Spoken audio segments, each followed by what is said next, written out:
Olá, seja bem-vinda, seja bem-vindo ao 42º episódio do Projeto Psicanálise Paralela, um projeto de apresentação de textos relacionados à psicanálise, sejam do próprio campo ou de outros campos que estão pensando a psicanálise, com o intuito de atravessar um texto em relação ao outro e levantar questionamentos, reflexões, apontamentos, para a gente poder seguir numa caminhada de estudo, de reflexões mesmo, né, de debates, né, no que for possível aí ao longo dos comentários do material, tá bom? Eu sou Flávio Mendes, sou psicólogo, sou psicanalista, mestre em psicologia e especialista em psicologia clínica. Venho fazendo esse projeto como uma forma de estudo pessoal, é uma forma para mim importante, né, de parar e estudar e ao mesmo tempo também para compartilhar contigo para que você possa acessar esses materiais e pensar considerando uma forma mais crítica, mais rigorosa de caminhar nesse estudo, né? Eu tenho caminhado na terceira temporada do projeto, desde o episódio 39, que é o 2 verbetes de enciclopédia 1, eu vim fazendo essa caminhada, e de lá até então eu continuo trabalhando em cima do material dos 2 verbetes. O que mudou é que a partir do episódio 40, que é o Estado da Arte da Psicanálise 1, eu passei a articular os 2 verbetes de enciclopédia, que é um texto do Freud de 1923, com outros materiais que eu tenho, inclusive apresentei no Psicanálise Paralela, e alguns outros que eu acho que seriam importantes trazer para contribuir nessa apresentação. Daí que eu trouxe esse título, né? Eu não tinha pensado esse título até a finalização do último episódio, da gravação e edição do material. Quando eu coloquei para publicar, eu pensei no título Estado da Arte da Psicanálise, porque o estado da arte é uma forma de apresentar tudo o que está acontecendo num certo campo, numa certa área ou em relação a certo tema num determinado momento, ou naquele momento, né? Todas as informações mais atuais. É claro que o material que eu estou fazendo não é rigorosamente ou verdadeiramente um estado da arte. Ele é uma tentativa, ele é uma pretensão de produzir isso na medida em que eu estou fazendo com materiais parciais que eu fui apresentando ao longo do próprio projeto Psicanálise Paralela. Então, na verdade, eu estou construindo esse estado da arte e eu te convido para a gente poder participar e caminhar nesse percurso comigo, tá bom? Eu então montei um novo material, que é esse material que eu chamei de estado da arte, a partir dos 2 verbetes de enciclopédia. Apresentei no episódio anterior, no episódio 40, as primeiras 2 partes, que são alguns aportes iniciais e depois metapsicologia e método terapêutico. Nos aportes iniciais, eu trouxe um pouco do contexto da época em que o Freud estava começando a construir o campo psicanalítico. Trouxe muito a partir da obra da Duane e o Sidney Schultz, que são autores importantes aí da psicologia, né, no livro A História da Psicologia Moderna. Eles, inclusive, têm uma posição mais crítica frente à psicanálise e outras propostas psi. E depois eu entrei no Metapsicologia e Método Terapêutico, no qual eu fui apresentando o que o Freud foi falando dos 2 verbetes e o que outros autores que eu trouxe no Psicanálise Paralela também falaram desses temas, desses mesmos assuntos, a respeito especificamente do campo metapsicológico que o Freud construiu e do método terapêutico da psicanálise, chegando a falar da técnica, das indicações, das contraindicações, das perspectivas para o futuro, etc. Agora eu continuo na apresentação das partes 3 e 4. A parte 3 eu estou chamando de desenvolvimento psicossexual e a parte 4 eu chamei de compreensão dos padecimentos psicopatológicos, né? A primeira para falar sobre como Freud entendia o desenvolvimento do indivíduo, e aí a partir de uma perspectiva psicossexual, e na parte 4 já é como ele entendia o desenvolvimento das patologias, que tem uma relação também com o desenvolvimento do indivíduo e com as reflexões sobre a metapsicologia que eu apresentei na parte 2 no episódio anterior, tá bom? Então eu vou continuar nas partes 3 e 4, ainda terá um novo episódio, que é o episódio 43, no qual eu apresentarei a parte 5 desse material, que é a psicanálise como nova disciplina científica, ou ao menos como pretensão que Freud tinha de que fosse uma disciplina científica. Então, são 5 partes que eu apresentarei, fazendo aí uma alteração, né, uma ampliação, para dizer melhor, do texto dos 2 verbetes a partir do material que eu tenho. Essa parte 3, eu só tenho uma delicadeza nela porque foi a parte que eu menos trouxe elementos extras para colocar. Então, ela é uma parte que está insuficiente, embora eu vá falar de alguns outros autores para a gente poder considerar aqui, tá bom? Mas essa é a parte que está mais fragilizada do material, penso eu. As outras 4 estão mais ampliadas, mais robustas, ok? De todo modo eu vou comentar a respeito. Então, se você está chegando agora, não conhecia o canal, se inscreve no canal, marca o sininho para que você acesse o material assim que publicar. Isso é muito importante para a circulação do material na internet, no YouTube, porque tudo agora é algoritmo, né? Então tudo funciona em função de uma lógica, de uma estrutura que está aí colocada, que é o algoritmo do YouTube, e isso vai mudando ao longo do tempo. Então, de certa forma, a pessoa ela tem que ter uma posição ativa de marcar, de dizer que ela quer acessar esse material para ela receber, tá bom? E se você já conhece o canal, já tem conteúdo, se você está chegando também, né? E sabe da qualidade do material, já curte, né, o material, coloca um comentário para dizer que está assistindo, porque é legal, é bom saber que vocês estão por aqui comigo, e aí eu vou podendo dialogar e criar uma comunidade de diálogo, de debate, de estudo, tá bom? Eu estou sempre à disposição para a gente poder trocar ideias, figurinhas. Então, continuando aqui na parte 3 do material, que eu estou chamando de desenvolvimento psicossexual. Aqui são os trechos do texto dos 2 verbetes enciclopédia que eu estou juntando aqui para a gente poder pensar quais que foram os pontos que o Freud trouxe. E para começar, eu acho que a primeira parte fundamental são as bases biológicas e hereditárias que ele traz no seu material, porque ele fala disso, embora alguns analistas, principalmente do campo lacaniano, digam que ele não faz isso. Eu vou discutir isso também ao longo dessa parte. Então, o que compõe aqui as bases biológicas e hereditárias da psicanálise freudiana?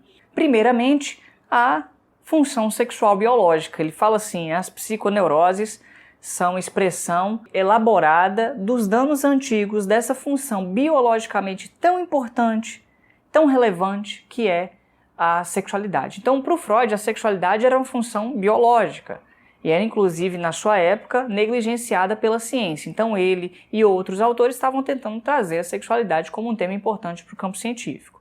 Um outro ponto, ele fala da peculiaridade biológica da espécie. Ele diz essa expressão, dizendo assim, o desenvolvimento infantil desenvolvimento do indivíduo, melhor dizendo, é dividido em 2 tempos, um na infância e o outro na puberdade. Não é a adolescência, porque a adolescência seria o período psicossocial e isso altera de uma cultura para outra. Não, é um período da puberdade, que é o momento em que os hormônios se reposicionam ali, você tem uma ativação diferente por conta do período mais ativo sexualmente, e aí, nesse sentido, as gametas sexuais masculinas e femininas, etc., todo esse processo vão fazendo alterações no organismo. Então ele fala, o desenvolvimento em 2 tempos, interrompido por um período de latência, que é um conceito importante na obra do Freud, parece ser uma peculiaridade biológica da espécie humana. Perceba aí uma peculiaridade biológica da espécie, o Freud aqui está falando em termos de filogênese, ele não está falando em termos de ontogênese, do desenvolvimento do indivíduo, do ser.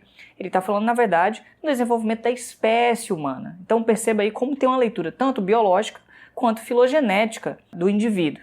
Um terceiro ponto é quando ele fala de herança psíquica.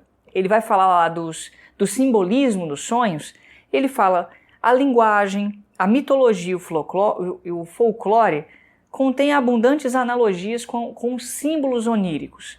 Esses símbolos parecem ser fragmentos de uma antiga herança psíquica. Então, antiga herança psíquica, a noção de herança, ela deixa no ar da onde que isso está vindo. É uma herança psicossocial ou é uma herança genética que está sendo passada de um membro para o outro, né, dos seus descendentes na espécie?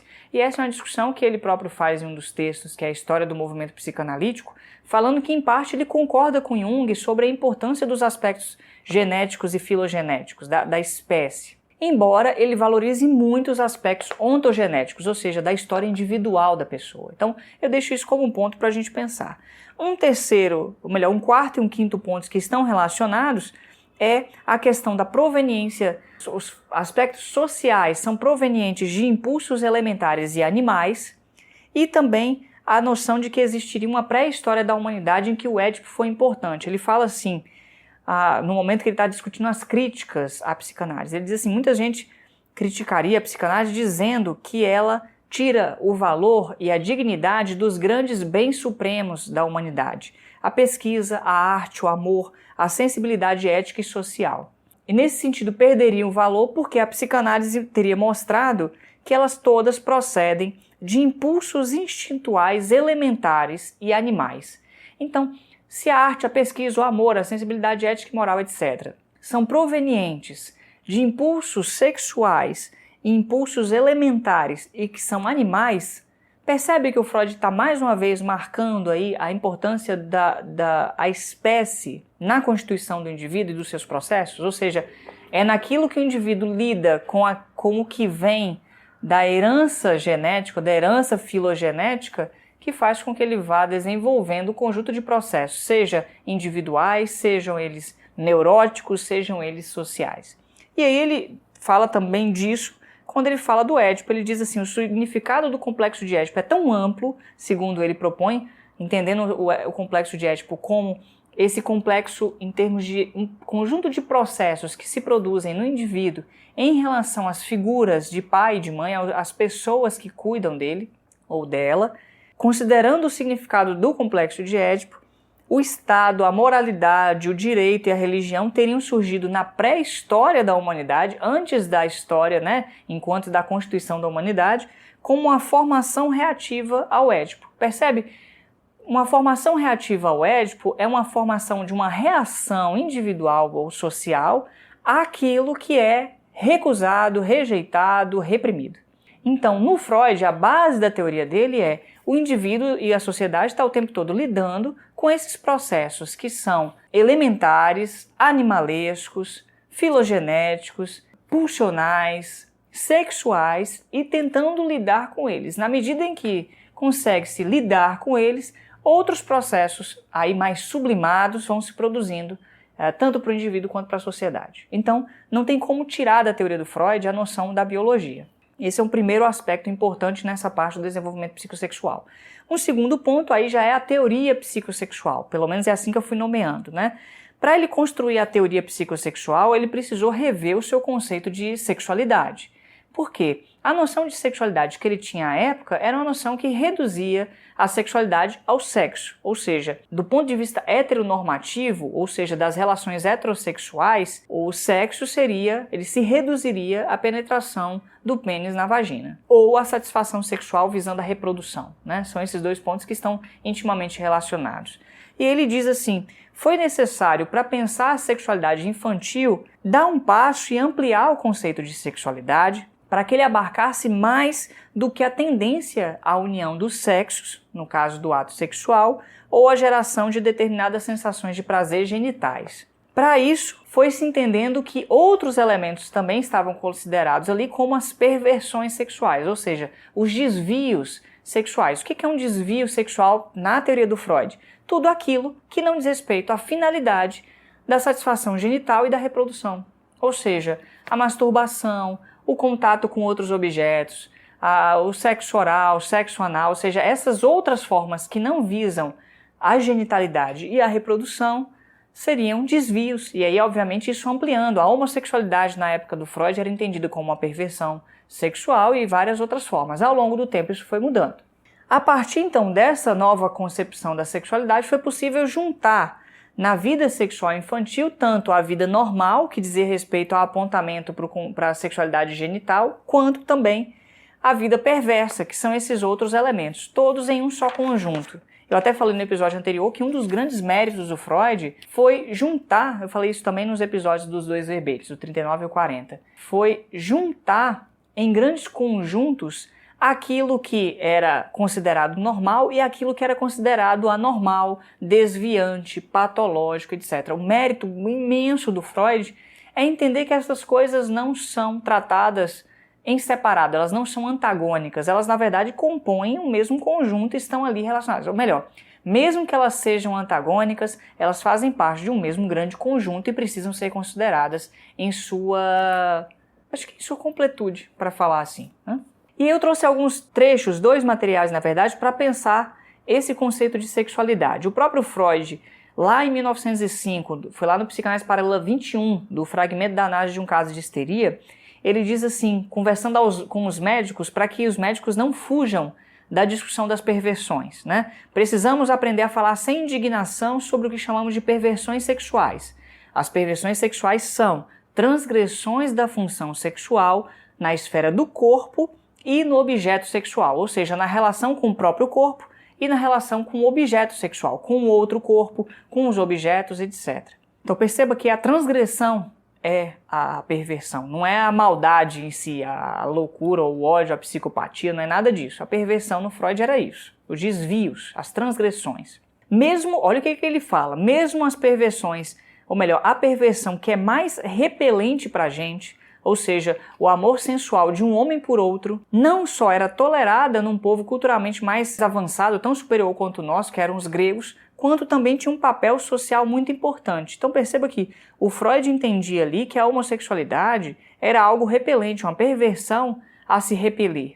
Mas ao mesmo tempo ele entendia que ela tinha uma função importante em outras culturas. Portanto, ele não mudou a ideia da homossexualidade no sentido de dizer que não é uma perversão. Ele mudou a ideia no sentido de dizer que, mesmo sendo uma perversão, tá tudo bem. Percebe? Então, o mérito do Freud foi essa transformação. Obviamente, tempos depois, as discussões foram virando outras e a homossexualidade foi entendida, assim como as questões transidentitárias foram entendidas como processos espontâneos e sociais, psicológicos importantes da vida das pessoas, e não como patologias, como por muito tempo foram pensadas, né?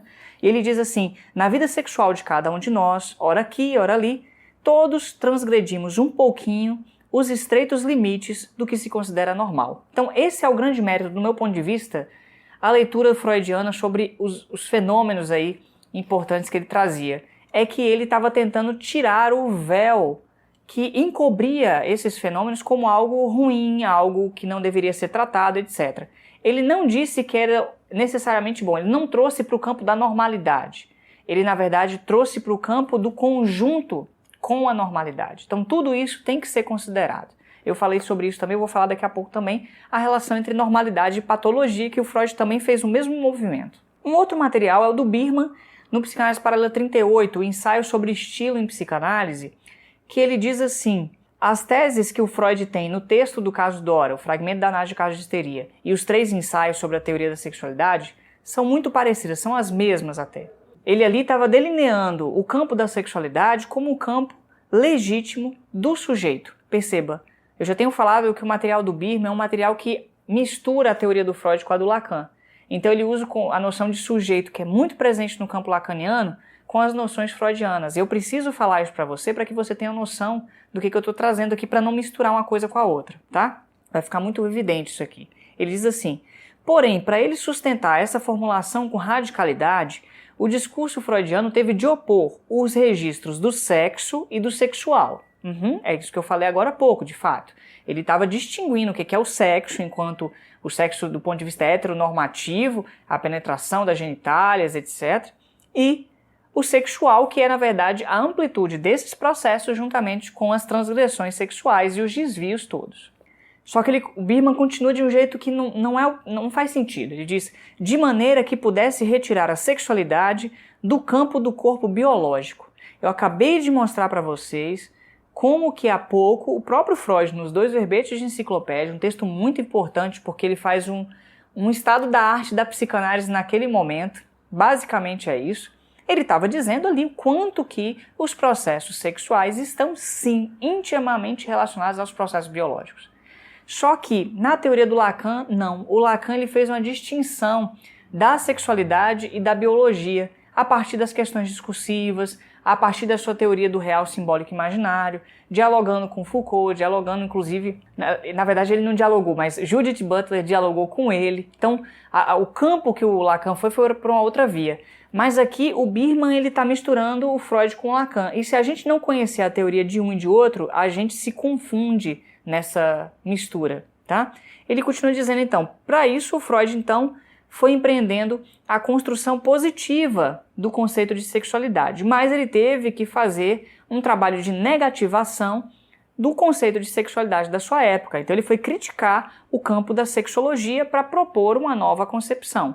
Só que o Birman dá a entender que o Freud saiu da sexologia. E bom, o texto dos 2 verbetes está dentro de um dicionário de sexologia. O Freud estava discutindo sexologia também, tá? E ele fala, bom, o Freud foi destacando, criticando as teorias da época da degenerescência, da degeneração, de que as pessoas que têm hábitos ruins da sexualidade vão passar isso para os filhos e assim por diante, isso provoca doenças. Então essa noção da degenerescência, que a cada nova geração vai ficando pior, era muito comum na época do Freud, o Freud estava criticando, de fato. Ele fala para destacar que as perversões não eram formas de antinatureza, mas eram destinos possíveis no circuito e na história das pulsões sexuais. Ou seja, ele não está dizendo que as perversões são normais, ele está dizendo que as perversões são possíveis e fazem parte também do processo mais amplo da constituição do indivíduo. Então ele está naturalizando aquilo que era visto como não natural ou não normal.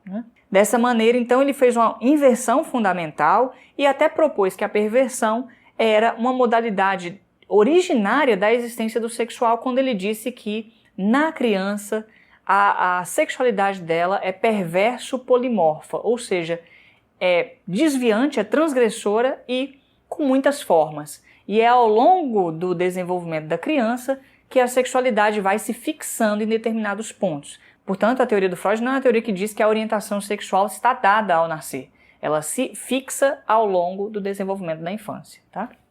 Então, dois autores, o próprio Freud e o Birman, para a gente pensar esse ponto.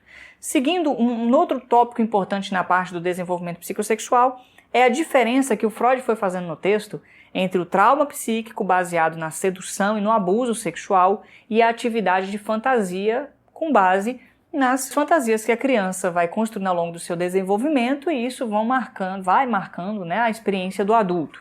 Freud diz assim que a pesquisa psicanalítica incorreu no erro de superestimar a sedução, considerando a teoria de que os neuróticos eles são pessoas que sofreram algum tipo de abuso por uma sedução na infância, e ao invés de entender que a sedução foi a fonte dos germes ali das neuroses, na verdade ele propôs que a atividade da fantasia da criança foi sim, o elemento fundamental para a constituição das neuroses infantis. Então, tendo um peso muito maior para a neurose que a própria realidade. Então, ele estava fazendo a diferença entre a realidade externa, que pode vir alguém e cometer um ato que produz o abuso, e isso produzir neurose, e a realidade psíquica, interior, intrapsíquica, íntima, que produzindo fantasias no momento em que a criança não tem condição e estruturas para lidar com elas, vai produzindo então as formas neuróticas de sofrimento. E aí o Schutz e Schutz trazem algo importante, isso é de 69 para a gente pensar, comentando isso já numa posição crítica. Eles dizem assim, que a mudança da teoria da sedução para a teoria das fantasias foi algo que trouxe um conflito importante na teoria freudiana, porque a teoria que o Freud estava embasando para pensar a sedução era o trauma sexual, ou seja, um trauma produzido por uma questão sexual, um trauma por conta de um abuso, de uma violência, etc. Mas quando o Freud passa para as fantasias, ele coloca um problema teórico ali, e nesse sentido, como que ele ia lidar, considerando que havia um trauma sexual e agora como é que são as fantasias? E aí eles apontam que o Freud concluiu que as fantasias eram praticamente reais e o fator sexual se mantinha ali como algo importante. Então, eles fazem como se fosse uma reflexão mais crítica ao Freud, dizendo assim, quando ele muda isso, ele faz uma modificação para manter a sexualidade como ponto crucial na formação das neuroses, mesmo ele tirando a teoria do trauma. Então, as fantasias são praticamente reais e são também sexuais. Então, ele manteve aí o fator da sexualidade. E eles comentam dois pontos importantes, duas questões dilemáticas aí. Uma foi que em 1984, o psicanalista Jeffrey Mason, afirmou que o Freud tinha mentido sobre a questão das experiências sexuais da infância no sentido de omiti-las depois e colocar a teoria da fantasia para que seu sistema de pensamento pudesse ser aceito pelos pares e pelo público, já que a teoria da sedução e do trauma sexual traziam muito mal-estar e muito peso em termos de ser admitida. E aí, esse foi um ponto problemático, porque ele estava ali colocando em xeque a postura do Freud, mas historiadores da psicanálise disseram que isso era uma distorção histórica, que de fato não é isso que tinha acontecido e o Freud mudou por conta de realmente uma nova mudança teórica valiosa para pensar os processos neuróticos. Por outro lado, em relação a esse mesmo ponto, Schutz e Schutz dizem que foram aparecendo provas de que é muito comum, mais comum do que parece, relações incestuosas e abusos sexuais, tanto contra crianças quanto na relação pai e filha. E isso vai produzindo todo tipo de padecimento neurótico, ou seja, até que ponto essa mudança foi válida para a teoria psicanalítica. E eles continuam dando um outro exemplo de uma outra situação bastante delicada, que foi o Ferenczi, em 1930, ele estava se dando conta de que os sintomas que se produziam nos neuróticos tinham a ver, sim, com abusos sexuais que eles tinham vivido, e não com as suas fantasias em si. Mas quando ele apresentou isso num congresso em 1932, o Freud o impediu de falar e liderou a oposição contra a sua visão, ou seja, o Freud bateu de frente contra ele para dizer que não era isso. Aqui é um ponto muito importante para a gente poder pensar, porque, de fato, pessoas que sofrem abusos sexuais produzem sofrimentos neuróticos ou até sofrimentos neuróticos bem graves ou psicóticos, para dizer assim. Então, abusos sexuais são muito violentos, né? Todo tipo de violência, se a gente for pensar psicológica, moral, sexual, etc., são terríveis, né? Agora, é possível dizer que todas as neuroses se produzem, se constituem a partir de abusos? A gente pode dizer que os abusos provocam neuroses, né? Agora, e o contrário disso? Então, essa é a questão que está aí, por isso que o Freud foi construindo a teoria da fantasia, mas algumas pessoas vão contra essas noções. Deixo aí para a gente pensar nas dimensões da questão, né? Um outro ponto é o fato de que o Freud precisou da teoria do instinto e da libido para constituir seu campo. Aí tem um ponto de uma questão de tradução que é muito valioso, necessário que a gente entenda. Freud usou dois termos para falar disso que existe, da relação entre o organismo com o psiquismo. Um é o termo instinct, o outro é o termo trieb, eu acho que é assim que se fala. Instinct fala do instinto natural, genético, filogenético, da espécie, para falar assim. E o trieb, ele fala de um movimento, de um impulsionamento. Só que na tradução do alemão para o inglês e do inglês para o português, os editores, né, eles traduziram tudo por instinto. Então, na obra do Freud, você só vê a palavra instinto na tradução. As novas traduções têm trazido diferenças. E o autor que mais trouxe uma leitura a isso, mudando, que foi mais rigoroso com os termos, foi o Lacan. O Lacan foi quem propôs o termo pulsão para a palavra instinct, ou para a palavra trieb. Então, quando a gente fala de instinto ou pulsão, essa diferença tem a ver com a leitura lacaniana já. Então, o Lacan foi o mais rigoroso depois de Freud em relação ao trabalho com os termos. E aí o que ele diz sobre o instinto? Ele fala, o instinto sexual, ele tem a expressão dinâmica dele como libido. Então, psiquicamente falando, o instinto, que é a pulsão, se traduz como libido, como essa energia sexual que mobiliza os funcionamentos no psiquismo. Ele é composto de instintos parciais, se organiza nos órgãos do corpo, e aí o próprio corpo ele é pulsional, ele é erotizado, mas tem uma ênfase no que ele chama de zonas erógenas, que são a boca, o ânus e as genitálias, que são partes que teriam muito mais sensibilidade erótica e sensual em relação às outras, embora o próprio corpo também o seja. Então, os instintos parciais eles vão buscando a satisfação, embora eles nunca se satisfaçam por completo, porque sempre retornam, e eles vão se concentrando ao longo do desenvolvimento infantil na genitália, que é quando vai chegar lá, por isso que ele vai dividindo em várias fases do desenvolvimento psicossexual, né? E aí eu entro nessa parte, ou melhor, nesse tópico que é o desenvolvimento psicossexual. Aqui ele vai distinguindo essas etapas do desenvolvimento. Ele fala, o primeiro estágio de organização é o oral, em que a zona da boca corresponde ao interesse do lactente pela mama, né, para poder acessar o leite, que desempenha o principal papel. Depois dele vem o estágio da organização sádico-anal, porque é a zona anal, mas aí os instintos do sadismo, que implicam a dominação, o controle, ou ser dominado, ser controlado, né? Eles vão se misturando ali. E aí ele vai fazer uma diferenciação apontando que nessa fase, nesse estágio, vão comparecendo aí as dimensões da oposição entre a posição ativa e passiva. A ativa que implica a dominação, o controle, a agressividade, e a passiva que implica a recepção, a segurança, o lugar dessa posição de ser dominado, né? Então ele vai falando que isso vai comparecendo durante esse estágio. E um terceiro estágio, que aí sim seria o estágio do primado das zonas genitais, quando o instinto ele vai se lançando no sentido da satisfação genital. Perceba aí que ele não está falando de fase fálica aqui. Então nos dois verbetes, que é de 1923, ele está falando de 3 fases, que é bem parecido com o que ele falou nos 3 ensaios sobre as teorias da sexualidade lá do volume 7, né, um texto de 1905. Então, em 18 anos ele está mantendo aí essa ideia. Pensando a partir disso, assim, o que a gente tem para a gente considerar? Primeiramente, eu trouxe 2 materiais para a gente pensar.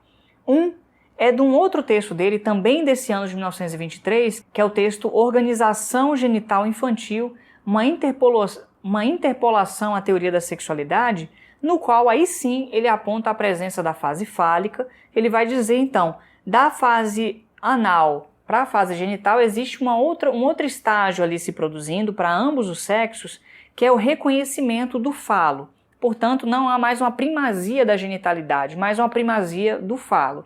O falo é o nome que o Freud dá para o pênis, que é o nome, na verdade, grego, ele vem da Grécia Antiga, que é uma forma de nomear esse órgão como um órgão de potência. Potência sexual, potência de inseminação, né? Os grandes rituais em relação ao falo, no sentido de ter boas colheitas, né? A germinação, tudo isso vem do falo. E aí o Freud coloca assim, nessa fase, que é a fase entendida como fálica, ela tem uma diferença em relação à genitalidade. Aí ele vai agora recompor aí as fases. Ele diz, no estágio pré-genital, porque é antes da genitalidade, sádico-anal, que ele falou agora há pouco, né, dos 2 verbetes, não existe ainda a questão da masculinidade e da feminilidade. Existe a diferença entre o passivo e o ativo, ou seja, esse é o grande dilema desse período, né, da dominação ou de ser dominado. Aí no estágio seguinte, que é a fase fálica, vai começando a aparecer uma outra dimensão, que é a dimensão da masculinidade, na medida da comparação entre a presença do pênis e a ausência do pênis. Essa é a fase fálica, né? É a presença ou a ausência do pênis. Aí ele diz, aqui não existe feminilidade ainda. Ou há o pênis, e aí você tem a masculinidade, ou há a castração. Por isso que ele fala da teoria da castração, complexo de castração. Por isso que ele fala que o complexo de castração faz com que a pessoa entre no complexo de Édipo. É tudo que vai se produzindo nesse período da fase fálica. O falo enquanto pênis, mas também enquanto isso que está ou não está, tem ou não tem, vai sendo a ênfase aí importante no desenvolvimento da criança. É só depois disso que aí sim, na puberdade, mais uma vez, não é na adolescência, mas na puberdade, que é um período importante do ponto de vista biológico, que a polaridade sexual coincide com o masculino e feminino. É o momento que a masculinidade combina os fatores de atividade e a posse do pênis, e a feminilidade são os fatores que encapam o pênis e os objetos, ou seja, é aquilo que recebe, tal como a passividade. Então a vagina agora passa a ser valorizada como lugar de abrigo para o pênis, ingressa na herança do útero aí. Então essa é a teoria do Freud, são 4 etapas de desenvolvimento, oral, anal, fálico, genital. Por que eu não apresento tanto isso? Porque para mim já não faz tanto sentido essa teoria, até porque a gente vai estudando o Lacan.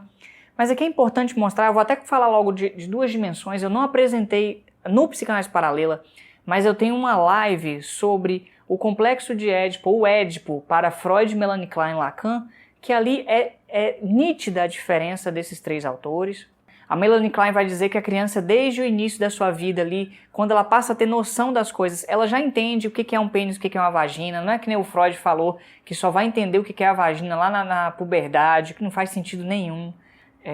A criança, para Melanie Klein, não passa por várias fases consequentes, na verdade as fases são simultâneas, então fase oral, anal, genital, não tem fase fálica, acontecem todas simultaneamente. O Lacan, ele vai apresentar a noção de estágio do espelho, que já não tem mais a ver com a leitura freudiana do Édipo, ele vai apresentar a noção de metáfora paterna, ele vai falar de outras noções para pensar o complexo de Édipo.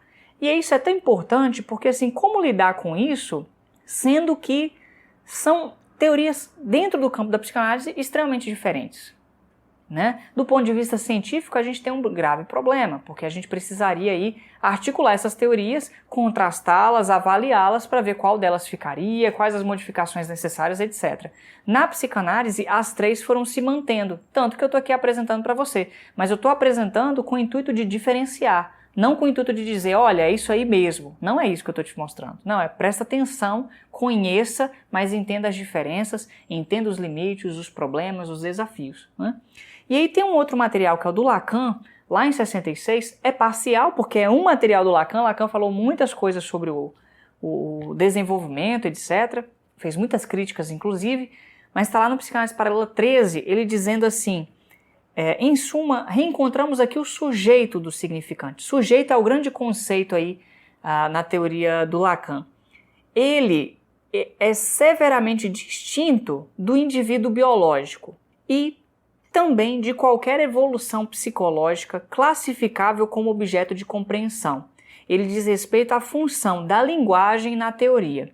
Lembra que várias vezes quando eu falo do Lacan eu digo sobre a importância da estrutura da linguagem? E como que o Lacan foi para um outro campo, né? O Freud foi pelo campo da biologia, o Lacan foi pelo campo da linguística estrutural, pelo campo lógico, por um outro viés. Então, quando Lacan diz assim que seu conceito de sujeito não tem nada a ver com o indivíduo biológico, ele já está se diferenciando do Freud. Quando ele diz que ele não diz respeito a nenhuma evolução psicológica, ou seja, o sujeito não evolui por etapas psicológicas que a gente consegue classificar, ele está dizendo que não é a mesma coisa que o Freud disse, só que ele não está nomeando, e aí a gente acha que é. Então, presta atenção nessa diferença. Eu estou trazendo aqui exatamente para mostrar o que não é, né? Como eles são distintos.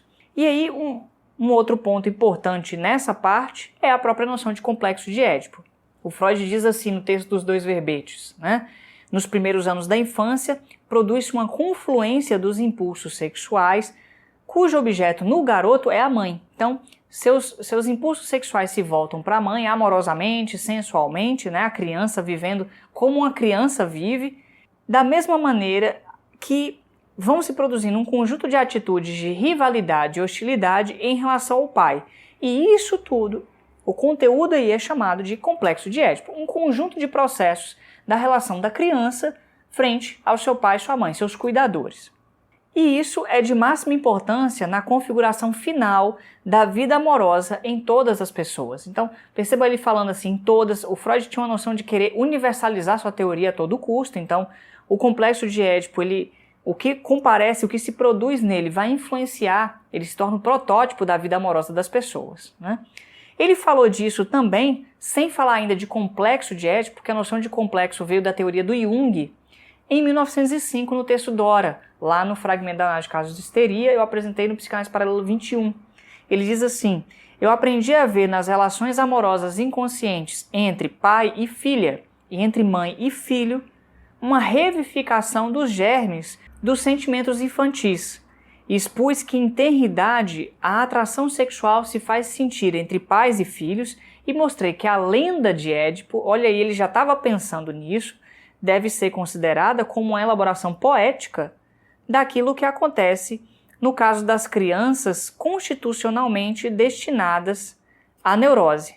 Então, ou seja, as crianças que de alguma forma têm uma tendência à neurose, que geralmente, segundo Freud, são crianças que têm um amadurecimento precoce, não viveram a infância normal e têm uma fome de amor, elas são famintas de amor porque estão carentes de amor, elas tendem a produzir neuroses, no sentido de que suas tendências amorosas se lançam em relação aos pais e depois isso volta na fase da puberdade e ao longo da vida. Então ele vai falar, isso vai fazendo uma fixação desse impulso amoroso rudimentar e na puberdade se torna uma inclinação sexual. Então perceba que de 1905 para 1923 tem uma diferença de 18 anos, o Freud já estava pensando no Édipo, né, nessa noção, que é o mito grego do Édipo, da história dele em relação ao Laio, né, que é o pai, e a Jocasta, que é a mãe, como ele lidou com aquilo, etc.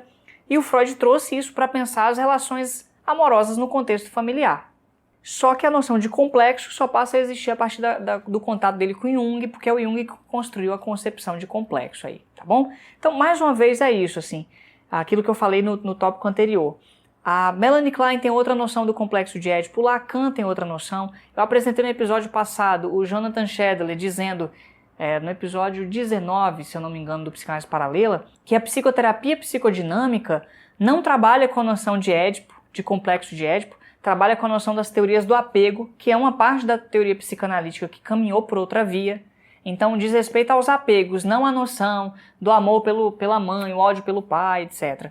Lembrando que o próprio Freud também faz uma correção nessa teoria, porque no texto O Eu e o Isso, de 1923, também do mesmo ano que ele está aqui, nos 2 verbetes, ele diz que o Édipo que ele apresenta se reduz ao Édipo do menino, mas na verdade o Édipo é muito mais amplo, existe um Édipo completo, que é tanto do menino atitudes amáveis para a mãe, hostis para o pai, quanto o inverso. E na menina também, ou seja, tanto o menino quanto a menina têm atitudes amáveis e hostis frente à mãe e ao pai, mas algumas dessas atitudes têm mais preponderância em relação às outras, e isso vai constituindo o Édipo enquanto tal.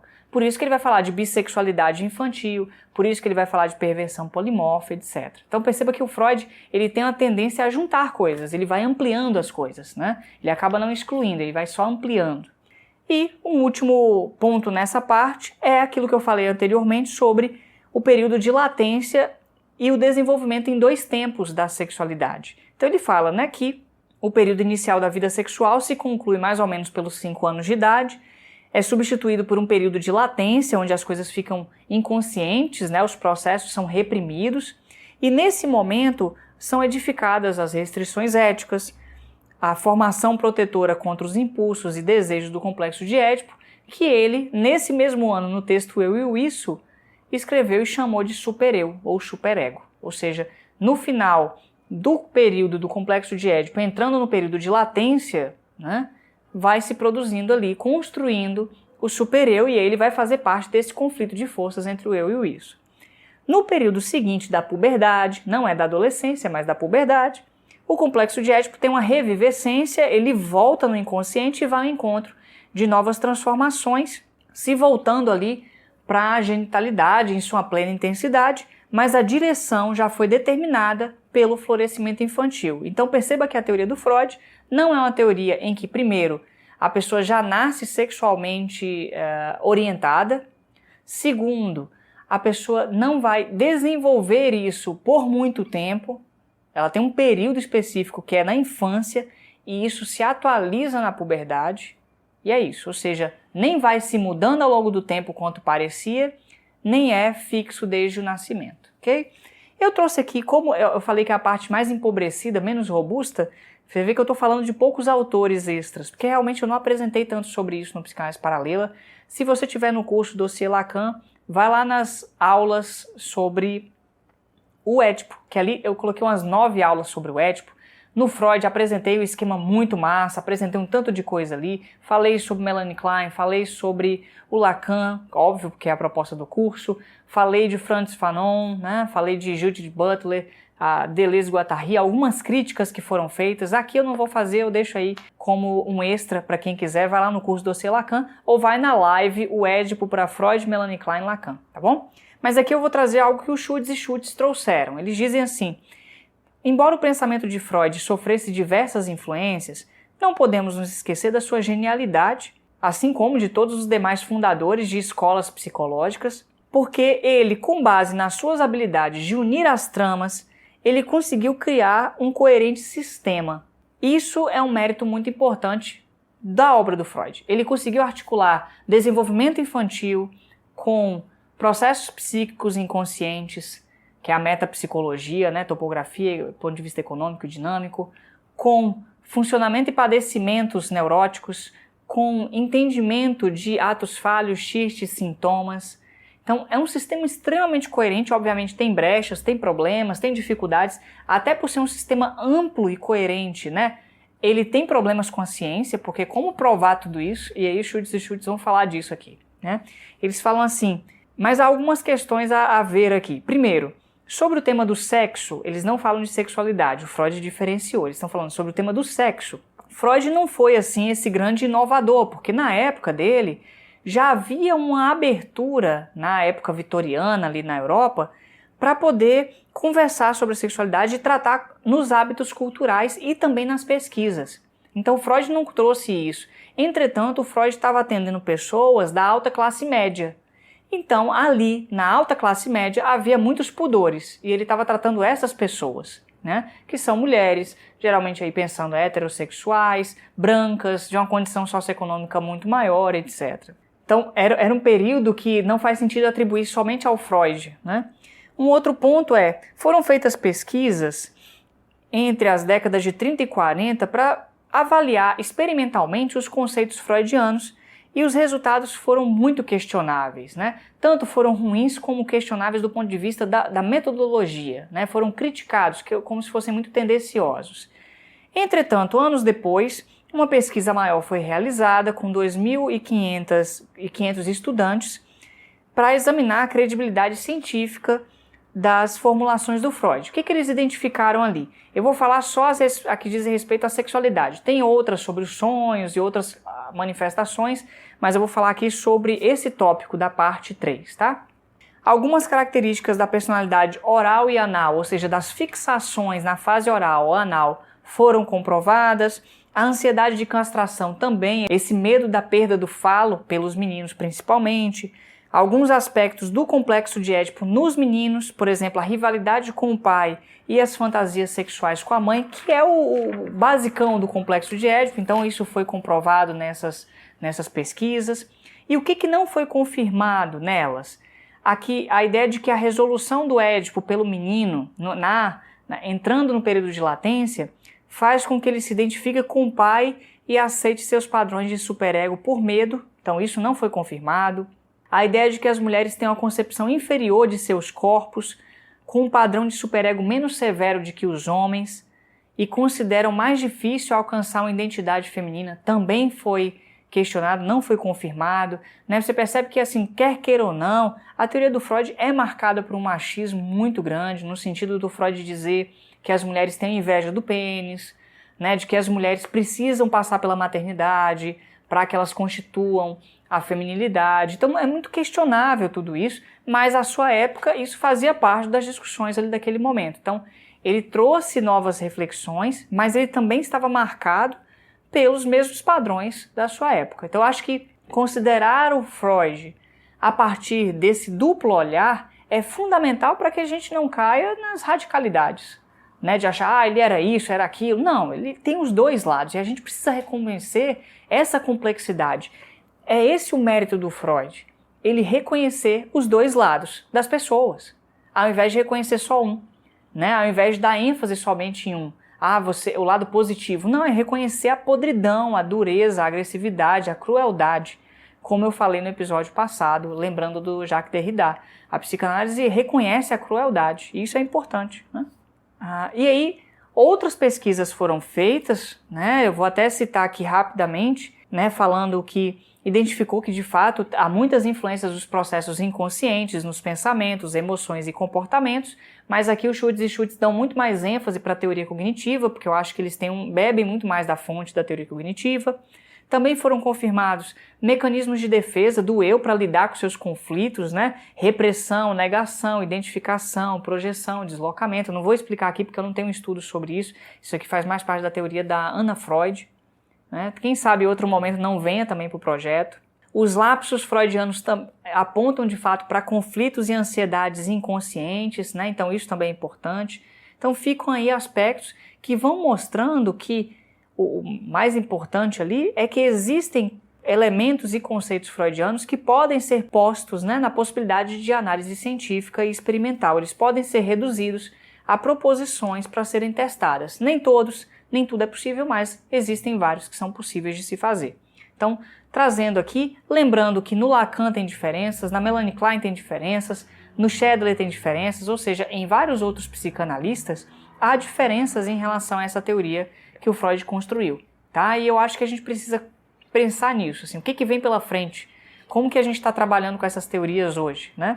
E aí a gente encerra essa parte, que é a parte 3, apontando aí para o desenvolvimento psicossexual. E eu continuo com a parte 4, que é aí sim uma parte mais robusta, a parte 5 também, que eu chamei de compreensão dos padecimentos psicopatológicos. Essa parte, ela é dependente tanto da parte 2, que é o método terapêutico ali, tinha já uma noção a partir da metapsicologia e do método, da articulação dos processos inconscientes, da noção do conflito de forças, lembra disso? Então isso está lá na parte 2.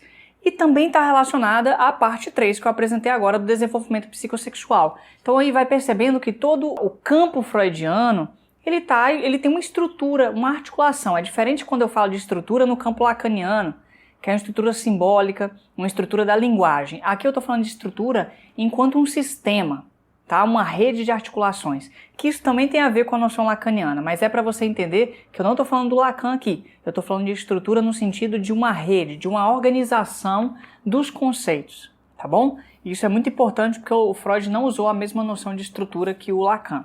E aqui eu também coloquei vários tópicos para a gente pensar. O primeiro deles eu acho que é crucial também, assim como na parte 3, para a gente entender, que é a retirada ou a redução das fronteiras entre o normal e o patológico, a partir da equivalência entre as manifestações que o Freud chamou do inconsciente. Sonhos, sintomas, atos falhos, xistes e outras manifestações. Freud fala duas coisas ao longo do material. A primeira delas diz respeito aos atos falhos. Ele está comparando o ato falho com o sintoma, equivalendo os dois. O âmbito do determinismo psíquico, ou seja, o âmbito de que os processos psíquicos, retirando os processos influenciados por aspectos biológicos, ou seja, eles são determinados somente por processos psíquicos, foi ampliado de maneira imprevista. O suposto abismo entre o funcionamento psíquico normal e o patológico foi reduzido.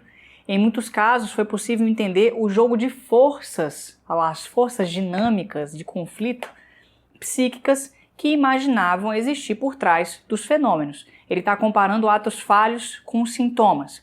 E depois ele comparou sonhos com os sintomas e ele disse: o sonho não é um fenômeno patológico, mas a sua concordância com os sintomas evidencia que os mecanismos psíquicos que produzem os sintomas da doença também estão presentes na vida psíquica normal, que as mesmas leis envolvem o normal e o anormal, e que os resultados da pesquisa com neuróticos e doentes mentais podem não ser irrelevantes para compreender a mente sadia.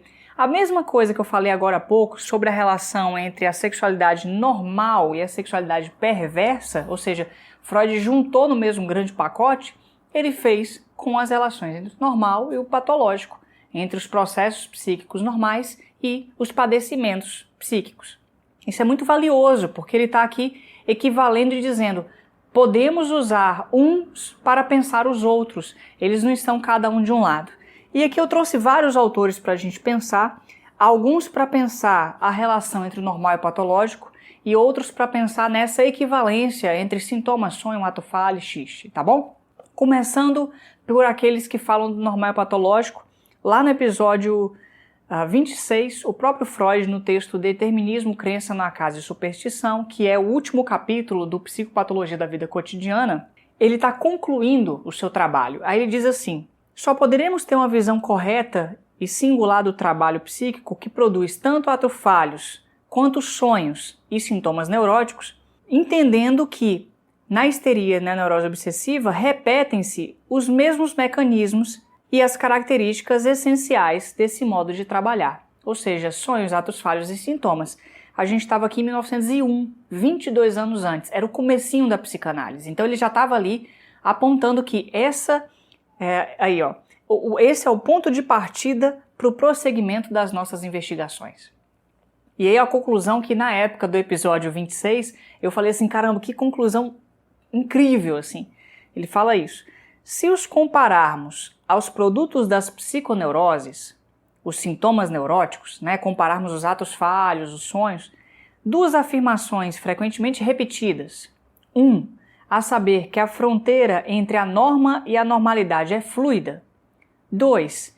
E que todos somos um pouco neuróticos, adquirirão sentido e funcionamento. Ou seja, essas conclusões só são possíveis se a gente equivaler todos esses processos. Então as fronteiras é muito fluida de pessoa para pessoa na sua vida, e também todo mundo é um pouco neurótico e todo mundo padece de alguma coisa. Isso é muito legal, entende? Relativiza isso e mostra que quando a gente vai escutar alguém, não se trata de curá-la ou curá-lo dos seus sintomas, mas de entender o lugar em que esse sintoma está no seu funcionamento psíquico. Então essa é a grande questão psicanalítica, eu acho que isso está aí para todas as teorias dentro da psicanálise. Entender o lugar que os sintomas estão no funcionamento psíquico. Talvez a do Shadley seja diferente, porque já é mais psicológica. Agora, vai na TCC, vai em outras abordagens que não são psicodinâmicas, a Jungiana também se aproxima dessa leitura, e eles vão apontar que o sintoma tem outro lugar ali. A TCC, por exemplo, o sintoma, ele é provocado como consequência das crenças disfuncionais. Portanto, tem que corrigir as crenças para resolver os sintomas, né? E propor ações, né? Atitudes, atividades. Isso não é um problema. Só que o sintoma, ele é uma consequência ruim. E na teoria do Freud, o sintoma, ele é fundamental para dar conta de um funcionamento que carece de algo. Então o sintoma, ele se encaixa ali como uma produção necessária do próprio funcionamento. Tanto que ele fala, o foco não é reduzir os sintomas, eu apresentei na parte anterior. No episódio, desculpa, na parte 2, não foi na anterior, que foi a 3. No episódio anterior, falando do tratamento, porque ele diz, não se trata de reduzir os sintomas. O foco não é esse, a consequência é. O foco é trabalhar com as fragilidades do eu e as suas resistências para que ele possa lidar melhor com os conflitos. Ao lidar com os conflitos, os sintomas melhoram.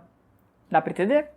Um outro autor é o Levi-Strauss, que eu apresentei lá no episódio 4, né? No texto de 1949. Ele, lá no Feiticeiro e Sua Magia, ele faz uma reflexão também, comparando o xamã e o psicanalista. E quando ele começa a pensar a relação do xamã com o grupo social, a função do xamã, a importância do lugar do xamã para poder ajudar o doente, integrando ao grupo, adaptando ao grupo social, o Levi-Strauss diz assim, ora, em qualquer perspectiva não científica, guarda isso, e nenhuma sociedade pode ter a pretensão de não fazer parte disso, pensamento patológico e pensamento normal não se opõem, se complementam. Diante de um universo que anseia por compreender, mas cujos mecanismos não domina, o pensamento normal sempre busca o sentido das coisas nelas mesmas, que nada informam. As coisas não têm sentido, a gente produz sentido para elas. Mas o pensamento normal não dá conta, porque ele acha que as coisas precisam ter sentido. O pensamento dito patológico, ao contrário, transborda de interpretações e ressonâncias afetivas, sempre pronto para aplicá-las sobre uma realidade de outro modo deficitária. Ou seja, o pensamento patológico, ele é rico em significação, porque ele começa a tentar dar conta e dar significação para as coisas.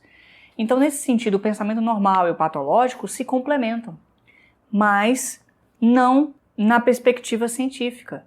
Ou seja, é só numa perspectiva não científica que isso pode ser lido dessa maneira. Porque numa perspectiva científica, o normal e o patológico estão cada um de um lado. Eles são antagônicos, eles não se complementam. Pelo contrário, eles precisam, na verdade, lidar, o profissional, o cientista, o pesquisador, enfim, ele precisa, na verdade, tirar o patológico, resolver o patológico para ficar, então, com o normal. Entende? Essa é uma discussão que está um pouco parecida com a do que eu estou trazendo no Freud.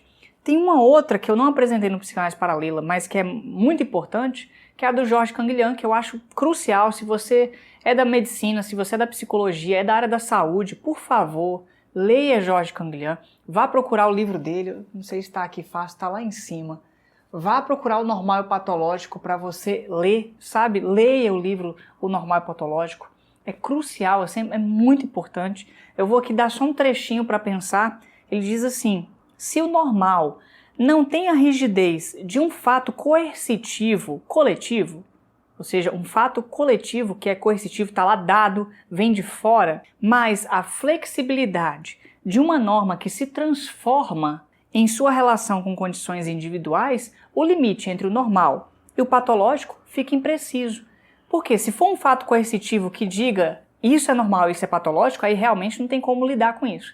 Mas se a gente pensar que o normal diz respeito a uma certa flexibilidade para lidar com as intempéries e as variações, a gente vai ver que a relação entre o normal e o patológico é mais fluida do que parece.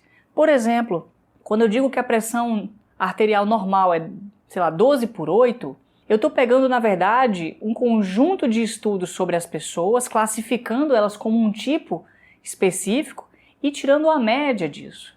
Agora, pessoas com pressão 10/8, ou um pouco mais que isso, será que essas pessoas necessariamente têm pressão baixa e isso é ruim, pressão alta e isso é ruim? Não necessariamente, a gente precisa considerar isso em função do seu desenvolvimento. Então, essas variações são muito importantes individualmente falando, mas em termos coletivos é muito mais complicado lidar com elas, porque elas são muito mais rígidas. E ele continua falando assim, isso não nos leva a continuidade de um normal e de um patológico idênticos em essência. Há uma relatividade da saúde da doença bastante confusa para que se ignore onde termina uma e começa a outra. Não, não é isso. No Freud, me parece que é isso. Assim, o Freud ele coloca que, em essência, os processos patológicos e normais são os mesmos, porque todos eles remetem a uma estrutura psíquica, entende? Então, sonho, ato falho, xiste, sonho e sintomas, embora tenham processos normais e outro patológico, eles todos, numa estrutura de equivalência, são iguais. Então, ele aqui, de certa forma, está diferindo, né, do Freud. Mas ele também está falando da importância da consideração de que existe uma linha muito tênue e muito fluida entre elas, do ponto de vista, inclusive, do indivíduo. Aí ele continua falando assim: a fronteira entre o normal e o patológico é imprecisa, considerando diversos indivíduos simultaneamente, ou seja, pega um tanto de gente de uma vez só. Você não vai conseguir avaliar essa fronteira tão claramente, porque você vai ter lá estanque, o que é normal e o que é patológico. Vai ficar lá cada categoria, cada classe separada. Mas ela é perfeitamente precisa para um único e mesmo indivíduo, considerado sucessivamente. Então pega o indivíduo na sua história, acompanha, conversa, vê o que está se produzindo na vida dele e você vai ver onde que foi mudando. Ele próprio vai reconhecendo. É isso que a gente faz no contexto de uma análise. A gente escuta a pessoa contando sua história e vai vendo ali as ressonâncias, as variações dos seus processos, o que foi acontecendo, o que foi se produzindo de um momento para o outro, e aí a gente vai entendendo as mutações. Isso se chama clínica. Isso para um médico, uma médica exercer é fundamental. Ou seja, cuidado com o excesso de estatísticas. Elas são muito importantes, necessárias para pensar políticas públicas, para pensar ações grandes, né? Ações da coletividade são fundamentais. Mas do ponto de vista da clínica individual, a gente tem que colocar ressalvas para escutar o indivíduo ali, para escutar as sucessões de relações entre o normal e o patológico para esse indivíduo. E aí eu trago mais um autor para a gente pensar essa relação entre normal e patológico, que é o Foucault. Eu apresentei lá no episódio 7 do Psicanálise Paralela, que é o Mundo ao Grande Hospício. Isso em 73 ele estava lá escrevendo, né, esse material. Olha o que ele diz. Ele, inclusive, vai nessa mesma confluência de debate sobre o normal e patológico. A terapia médica é uma forma de repressão. Ele vai explicar por quê. O psiquiatra é uma pessoa que determina categoricamente, olha aí, categoricamente, classificatoriamente, estatisticamente, a normalidade e a loucura. Ele cria classes. Por exemplo, o DSM, né, o Manual Diagnóstico e Estatístico dos Transtornos Mentais. Hoje já estamos na 5ª edição dele. O DSM é uma forma do médico psiquiatra dizer o que é normal e o que é o patológico, né? É importante? Claro que é. Isso organiza o funcionamento do sistema, organiza o encaminhamento do profissional, organiza várias coisas para que se possa, inclusive, comunicar. Mas, ao mesmo tempo, classifica. E é isso que o Foucault está trazendo como questão, né? Ele determina o que é normalidade e o que é loucura. A importância do movimento da antipsiquiatria dentro da psiquiatria é fazer uma crítica e pôr em dúvida essa certeza do médico. Ou seja, cuidado com as certezas. O poder que ele tem de decidir sobre o estado mental de um indivíduo. Isso é muito complexo, perigoso, delicado. Outra coisa, quem vai exercer o poder de normalização das pessoas, levar do patológico ao normal? O psicólogo, o médico, o psicanalista, o psiquiatra? Quem terá o direito de prescrever o tratamento de um doente mental? Né? Quando você vê pessoas falando assim, olha, esse aqui é o tratamento padrão para tal transtorno, para tal ansiedade, para tal doença. Como é que você pode dizer que o tratamento padrão seja o único tratamento? Você não pode falar isso. Você pode dizer que ele é um tratamento melhor embasado em termos de pesquisas e tal. Eu vou discutir isso na parte 5. Mas você não pode dizer que ele é o tratamento, o único tratamento. Porque aí você esquece das variações individuais, das singularidades que estão em questão com as quais a gente precisa lidar. Entende? E é uma crítica, eu acho que muito valiosa que o Foucault faz aqui. E aí ele continua dizendo assim: entendemos que uma pessoa anormal é um ser que rompeu com o meio ambiente em que vive. Mas como readaptá-la ao seu meio? Geralmente essa pessoa ela é isolada do meio e inserida nos hospitais, nas casas de saúde, nas clínicas, para ser tratada, né? Ela sai do ambiente em que ela vive para ser tratada ali. O tratamento deveria ser feito no próprio ambiente onde a pessoa vive, porque é dali que começou a se produzir um sofrimento. Não no divã, olha aí a crítica aos psicanalistas, nos consultórios afastados do lugar onde ela reside. Por quê? Se a gente entende que o sofrimento se produz no contexto em que ela está, esse sofrimento analisa o próprio contexto. Quando a gente tira essa pessoa de lá, a gente tira a potência de entender que esse sofrimento está questionando o contexto. E é assim que ele termina esse trechinho. Ele fala, nesse caso, podemos nos confrontar com outra hipótese, pensando a relação entre o indivíduo e o meio social. O doente não poderia ser o grupo social? Ou seja, quando você atende uma pessoa em sofrimento, você não deveria estar pensando na relação dela com o contexto familiar, social, econômico, político que ela vive? Ao invés de simplesmente estar tratando ela como se ela fosse a única responsável pelo seu sofrimento? Esse é o problema de pensar a questão da relação entre normal e patológico por uma certa via ou por outra. Tá bom? Então, são vários autores discutindo isso, eu acho que é um debate valiosíssimo, necessário, deixo aqui como questão e pretendo voltar em outros momentos para a gente debater também a respeito, tá bom? Um outro conjunto de tópicos nessa parte ainda do normal e patológico, eu estou no comecinho ainda da parte 4, melhor, é para pensar essa noção de estrutura que eu estou falando. E aí eu começo até com a Sueli Zupac, lá no episódio 33 do Psicanálise Paralela, o Xadrez Psicanalítico 2, fazendo uma referência ao Lacan. Ela diz assim, os lapsos, os buracos, furos da memória, ausências, esquecimentos, angústias, as contenções, as repetições do sujeito, olha aí o conceito de sujeito, também expressam, mas neste caso espontânea, inconscientemente, a maneira como seu discurso se organiza. E é o que nós devemos ler. Ou seja, o Lacan, diferentemente do Freud, que entendia que todos esses elementos aí, atos falhos, sintomas, xixes, buracos, esquecimentos, etc., eles se equivaliam do ponto de vista dos conflitos psíquicos, da sua metapsicologia, a relação entre as estruturas do consciente, pré-consciente e inconsciente, os conflitos entre o eu e o isso, etc., as formações de compromissos que eu vou falar daqui a pouco. O Lacan está pensando todos esses fenômenos não mais a partir dos processos mentais, mas a partir da estrutura do discurso. Ou seja, o discurso tem uma estrutura simbólica e ele funciona a partir dos mecanismos, dos processos de metáfora e metonímia, da articulação das palavras de uma certa maneira ou de outra. Então, nesse sentido, é a estrutura discursiva que organiza esses elementos. Por quê? Quando você sonha e trabalha o sonho na análise, você não trabalha o sonho, você trabalha o discurso do sonho. Quando você faz um ato falho e troca uma palavra por outra, é o discurso que está em questão. Quando você esquece algo, é o discurso, é a ausência de uma palavra que se produz ali, entende? Então o Lacan foi para o campo discursivo, enquanto o Freud estava no campo representacional, mental, tá bom? Então a estrutura lacaniana é uma estrutura simbólica e a estrutura freudiana é uma estrutura representacional, tá bom? Mental.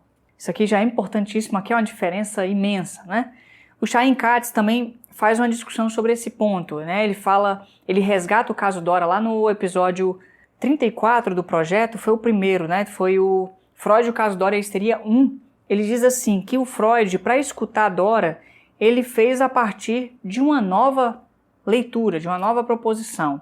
Ele usava termos como configuração, construção, estrutura e articulação para entender que os fenômenos patológicos têm uma articulação ali, uma estruturação ou uma configuração psíquica.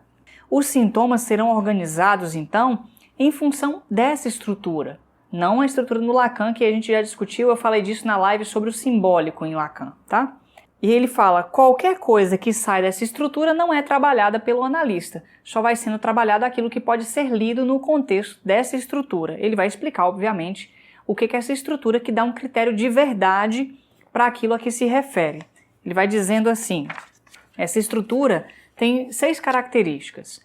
A primeira característica é que ela é unitária, ou seja, o aparelho psíquico para o Freud, as estruturas lá mentais do eu, isso, super-eu, a organização topográfica do consciente, pré-consciente e inconsciente, esse aparelho dos pontos de vista topográfico, dinâmico e econômico que eu apresentei no episódio passado, ele é unitário, ele é uma unidade, ou seja, não é aberto e solto, ele tem uma unidade funcionando ali. E nesse sentido, o sintoma, que a princípio parece algo de fora do aparelho, que a pessoa sofre, né? Eu nunca passei por isso, eu não sou mais a mesma pessoa, etc. O sintoma também faz parte dessa unidade. E o analista tem que entender qual a relação do sintoma com essa estrutura. O segundo ponto é a recorrência, ou seja, é necessário ter uma correspondência integral entre os termos, um se relacionando com o outro, para que eles possam ser compreendidos. Nenhum termo tem uma compreensão sem os outros. A noção de inconsciente, os conflitos entre o eu e o isso, o supereu, a questão pulsional, tudo isso cria uma coerência recorrente nessa estrutura. O terceiro ponto é que ele é completo, no sentido de que ele não depende de nada de fora. Sabe aquilo que eu falei, o Freud dizendo assim? Que a teoria da fantasia, da atividade de fantasia, mostrou que a realidade psíquica é muito mais ampla do que a realidade externa, que a realidade externa não precisa influenciar ali, não é isso? É porque essa estrutura é completa, não depende necessariamente do que acontece fora. E aí, nesse sentido, os psicanalistas vão concordando, me parece, de que o funcionamento psíquico ele é completo em si e não depende do que acontece fora. O que acontece fora, por exemplo, na realidade, as questões cotidianas só vão ganhar peso se elas se articularem aos mesmos processos psíquicos que já estão ali funcionando. Essa é uma questão, inclusive, a ser criticada, porque como ficam as influências sociais, né, para a gente pensar aí. Então tem algo a se questionar também. Quinto ponto, a homogeneidade. É uma estrutura que ela é homogênea. Ela pode ser traduzida sempre a partir das mesmas questões edípicas. Então, os sintomas, os sonhos, os atos falhos, os xis, os esquecimentos na teoria freudiana são sempre traduzidos a partir do complexo de Édipo e dos conflitos edípicos ali, de querer isso, de não querer, de sofrer por conta disso, né? Dos conflitos que se produzem na criança frente àquilo, e aí quando ela cresce ela vai carregando esses conflitos, que não é a mesma coisa na teoria lacaniana, tá bom? Eu falo isso porque eu acho muito importante, assim, sabe, mencionar essas diferenças, assim, até porque eu estou no campo lacaniano e me interessa colocar isso aqui. E o último ponto é a reversibilidade, no sentido de que essa estrutura pode ganhar uma configuração espacial em que os termos podem ter outros nomes, podem ser tratados por letras, que vai dar na mesma. Ou seja, o termo em si está submetido à estrutura. Então ele não precisa ter um nome ou outro que seria mais bonito ou não, ou melhor compreensível ou não, porque a estrutura mantém essa espacialização, né? Essa reversibilidade. O que importa é a rede de articulações entre esses conceitos. E ele diz, Freud incluiu Dora no caso Dora, porque o caso Dora não é igual a Dora, não é igual ao atendimento. O caso Dora é a leitura estrutural psicanalítica que o Freud fez do seu atendimento de Dora e, portanto, não coincide com a historiografia do contexto de Dora. É uma questão importante para a gente pensar aí, né? Eu vou discutir também melhor na parte 5, porque é a parte que eu vou discutir estudo de caso, vou discutir métodos, né, essas coisas.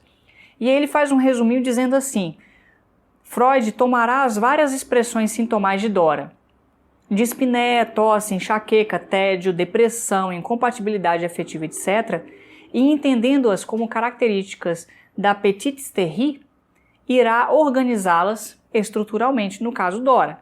A estrutura que experimenta articular a intimidade de Dora se faz pelo trauma psíquico daquela época, era essa teoria, posto na ordem da fantasia, as fantasias sexuais, pelo conflito existente entre os vários afetos e a perturbação na esfera sexual. Então, Freud leu a história de Dora a partir da noção da construção de um caso, que é o caso Dora, tá bom?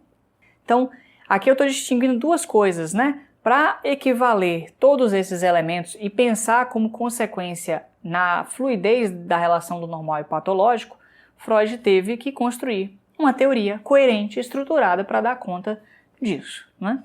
Uma segunda parte, aí sim, agora eu já estou entrando nos outros materiais para a gente dar continuidade, é a noção de sintoma como formação de compromisso e expressão de desejos reprimidos, que o Freud trouxe ali. Ele fala, né, várias coisas. Os sintomas neuróticos são substituto de outros atos psíquicos que não se realizaram. Olha aí, substitui, está no lugar, os sintomas está ali, algo que não aconteceu. Percebe? Olha aí a estrutura. Não aconteceu, o sintoma apareceu, o sintoma é o que aconteceu. Outra coisa, Na raiz de toda formação, perceba que sempre eu estou falando disso aqui, o Freud e outros psicanalistas freudianos ou clássicos têm uma noção de universalizar as suas noções. Então todas, isso é muito problemático, porque como é que a gente vai dizer que são todas? Qual pesquisa, qual estudo foi feito para dizer que são todas? É uma generalização, né? É uma forma indutiva, eu vou falar isso na parte 5 do material, tá bom? De construir a teoria. Você induz uma generalização a partir de poucos casos para vários outros e universaliza-os, né? Na raiz de toda a formação de sintomas se achavam impressões traumáticas da vida sexual dos primeiros tempos. Olha aí a questão da vida sexual. A libido represada encontra outras saídas e rompe na consciência, surgindo ali como um sintoma, que é uma satisfação sexual substituta. Ou seja, naquilo que não houve uma satisfação sexual de um impulso, de um instinto ali que estava se mobilizando, no lugar disso, um sintoma surge e, obviamente, o sintoma satisfaz. Então, trocou uma coisa pela outra, né? Outro trecho, o sintoma adquire o caráter de uma formação de compromisso entre os instintos sexuais reprimidos e os instintos do eu repressores, olha aí a força de conflitos entre o isso e o eu e o isso, formando ali uma realização de desejo simultânea e incompleta para os dois lados do conflito. Isso vale para os sintomas da histeria, que é exatamente isso, vão se convertendo somaticamente no corpo, e também para os sintomas da neurose obsessiva, que na verdade eles vão sendo formações reativas, reações até duras, contra os próprios impulsos sexuais, proibições, etc. Então perceba aí como que essa noção de formação de compromisso, de substituição de outros atos, de expressão de desejos reprimidos, está bem presente aí na teoria freudiana da concepção do sintoma neurótico, né? E aí eu vou trazer alguns autores também, aqui tá vendo, tá cheio de autores para a gente poder pensar. O próprio Freud, no caso Dora, tá lá no Psicanálise Paralela 20, ele já começa dizendo isso assim no caso. Se é verdade, olha lá, se é verdade que a causa das enfermidades histéricas se encontra nas intimidades da vida psicossexual dos pacientes e que os sintomas histéricos são expressão dos mais secretos desejos recalcados, a elucidação completa de um caso de histeria vai apontar para essas intimidades. Perceba que ele já parte desse princípio, 1905, 1923, são 18 anos, ele já tinha essas ideias lá, tá? Ele só foi, na verdade, construindo outros aspectos em cima disso. O Ferenczi, 1912, olha só o que ele disse. Quais são os focos do incêndio, né? Os focos do sintoma neurótico? São as lembranças, os desejos, as autoacusações, as feridas profundas no amor próprio, aparentemente esquecidas, mas de fato vivas, que o indivíduo se recusa a justificar seus próprios olhos e se volta preferindo a solução da doença.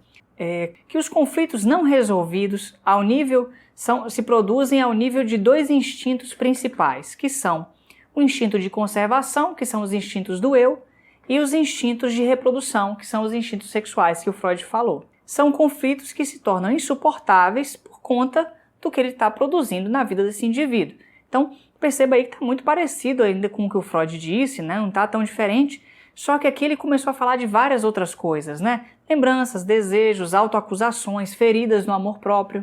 Olha aí como ele vai dando outros nomes para esses padecimentos, né? Em 1945, aí 22 anos depois dos dois verbetes de enciclopédia, o Fenichel, o que ele disse? Na conversão histérica, são produzidas certas alterações nas funções fisiológicas que servem de expressão a impulsos instintivos previamente reprimidos. Uma ideia ainda bem próxima do Freud.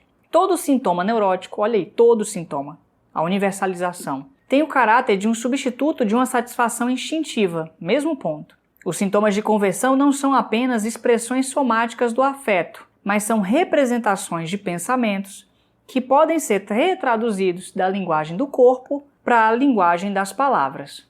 Olha aí, mais uma proximidade também com o próprio Freud, né? E por fim, ainda nesse campo meio freudiano da psicanálise clássica, o Grinson, em 67, disse assim, lá no episódio 29 do projeto: a psicanálise sustenta que as psiconeuroses, elas, né, se baseiam no conflito neurótico. Olha aí mais uma vez a questão do conflito.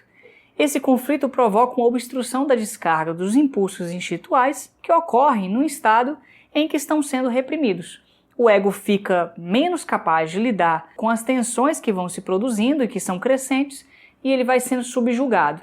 Nesse momento, essas descargas se produzem então como sintomas da neurose. E ele fala, o conflito então, ele é empregado no singular, mas na verdade são vários, são plurais. Ele é um conflito inconsciente entre o impulso do id procurando descarga e uma defesa do ego impedindo a descarga direta do impulso ou seu acesso à consciência.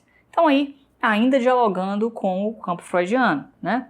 Ele até fala bem próximo aqui do Freud, o mundo externo também desempenha um papel importante, mas somente quando ele passa a ser vivido como um conflito interno entre o eu e o isso. Essa é a noção de estrutura, tá vendo? O conflito não é um conflito com a realidade, é um conflito interno que também aglutina os processos da realidade nesse conflito interno.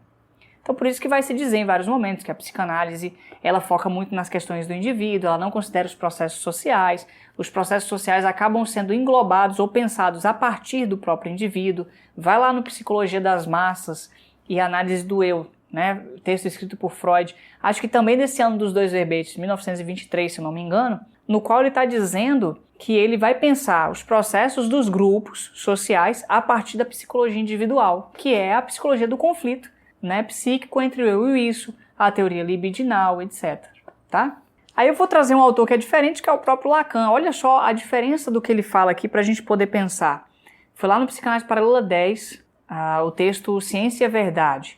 É claro, é um dos textos, Lacan falou várias coisas, eu estou trazendo só um para a gente poder pensar. Ele fala, o sujeito, olha aí, eu estou falando várias vezes desse conceito de sujeito porque foi o que ele trabalhou nesse texto da Ciência e a Verdade. Ele tem uma divisão entre o saber e a verdade. Isso é muito diferente, né, no sentido de pensar que a reformulação doutrinal da segunda tópica do Freud, eu, isso e supereu, não diz respeito a aparelhos psíquicos, mas aquilo que logicamente pode ser pensado como o sujeito tomado numa divisão constitutiva. Então, Freud propôs a diferença entre eu, isso e supereu. E os sintomas neuróticos são produzidos por conta de um conflito entre o eu e o isso, conflito que é pesado por conta do supereu e suas cobranças e exigências, ok? Ou seja, existe um conflito entre essas instâncias. Aí ele diz, o sujeito em psicanálise é dividido, ok? Mas essa divisão é entre a verdade e o saber. Não é uma divisão entre eu e isso supereu. E quando Freud propôs eu e isso supereu, o que está em questão aí não é essa relação, mas o fato de que há uma divisão entre estruturas. Verdade e saber no Lacan são atributos importantes da linguagem, da estrutura discursiva. Na medida que o paciente fala, a gente vai ali intervindo e colhendo elementos da verdade ou do saber. Mas não há conflito entre verdade e saber. E o sujeito também não tem conflito aí. Ele tem, na verdade, para falar assim, uma interrupção dos processos. Ele está preso a um determinado discurso. Uma verdade não foi revelada.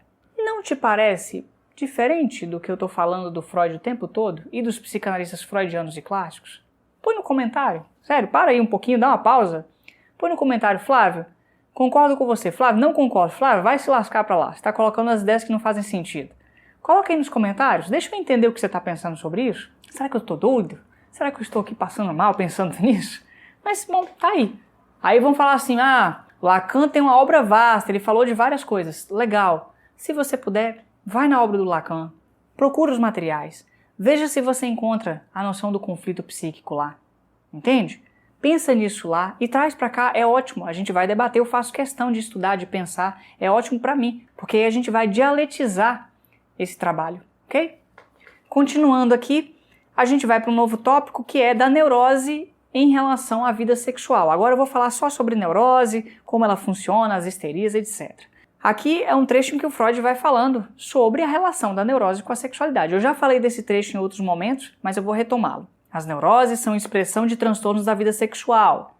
As psiconeuroses são expressão elaborada de danos antigos da vida sexual. As neuroses são expressão de conflitos entre o eu e os impulsos sexuais que lhes são incompatíveis. Perceba então que na teoria freudiana e clássica não dá para ter dúvida de que a neurose é produzida por questões sexuais ou conflito com elas, tá bom?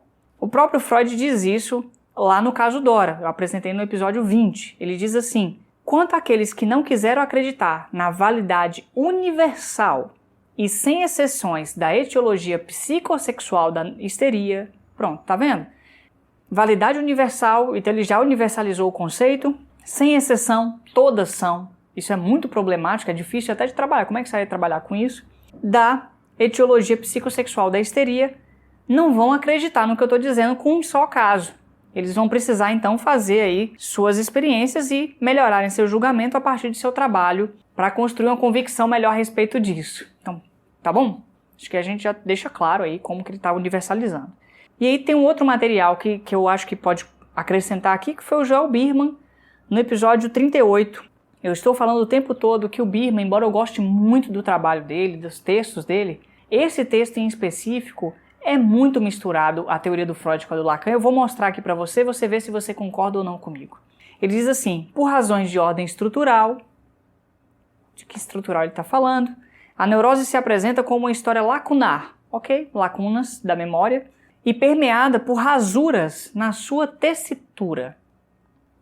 Em função do recalque do sexual, sim, o Freud é isso, e da impossibilidade de reconhecimento pelo ego do indivíduo da ação dos fantasmas sexual na produção dos sintomas. Eu não diria que seria uma dificuldade, uma impossibilidade de reconhecimento, mas um conflito com isso. Talvez nesse sentido, né? Uma impossibilidade de aceitar.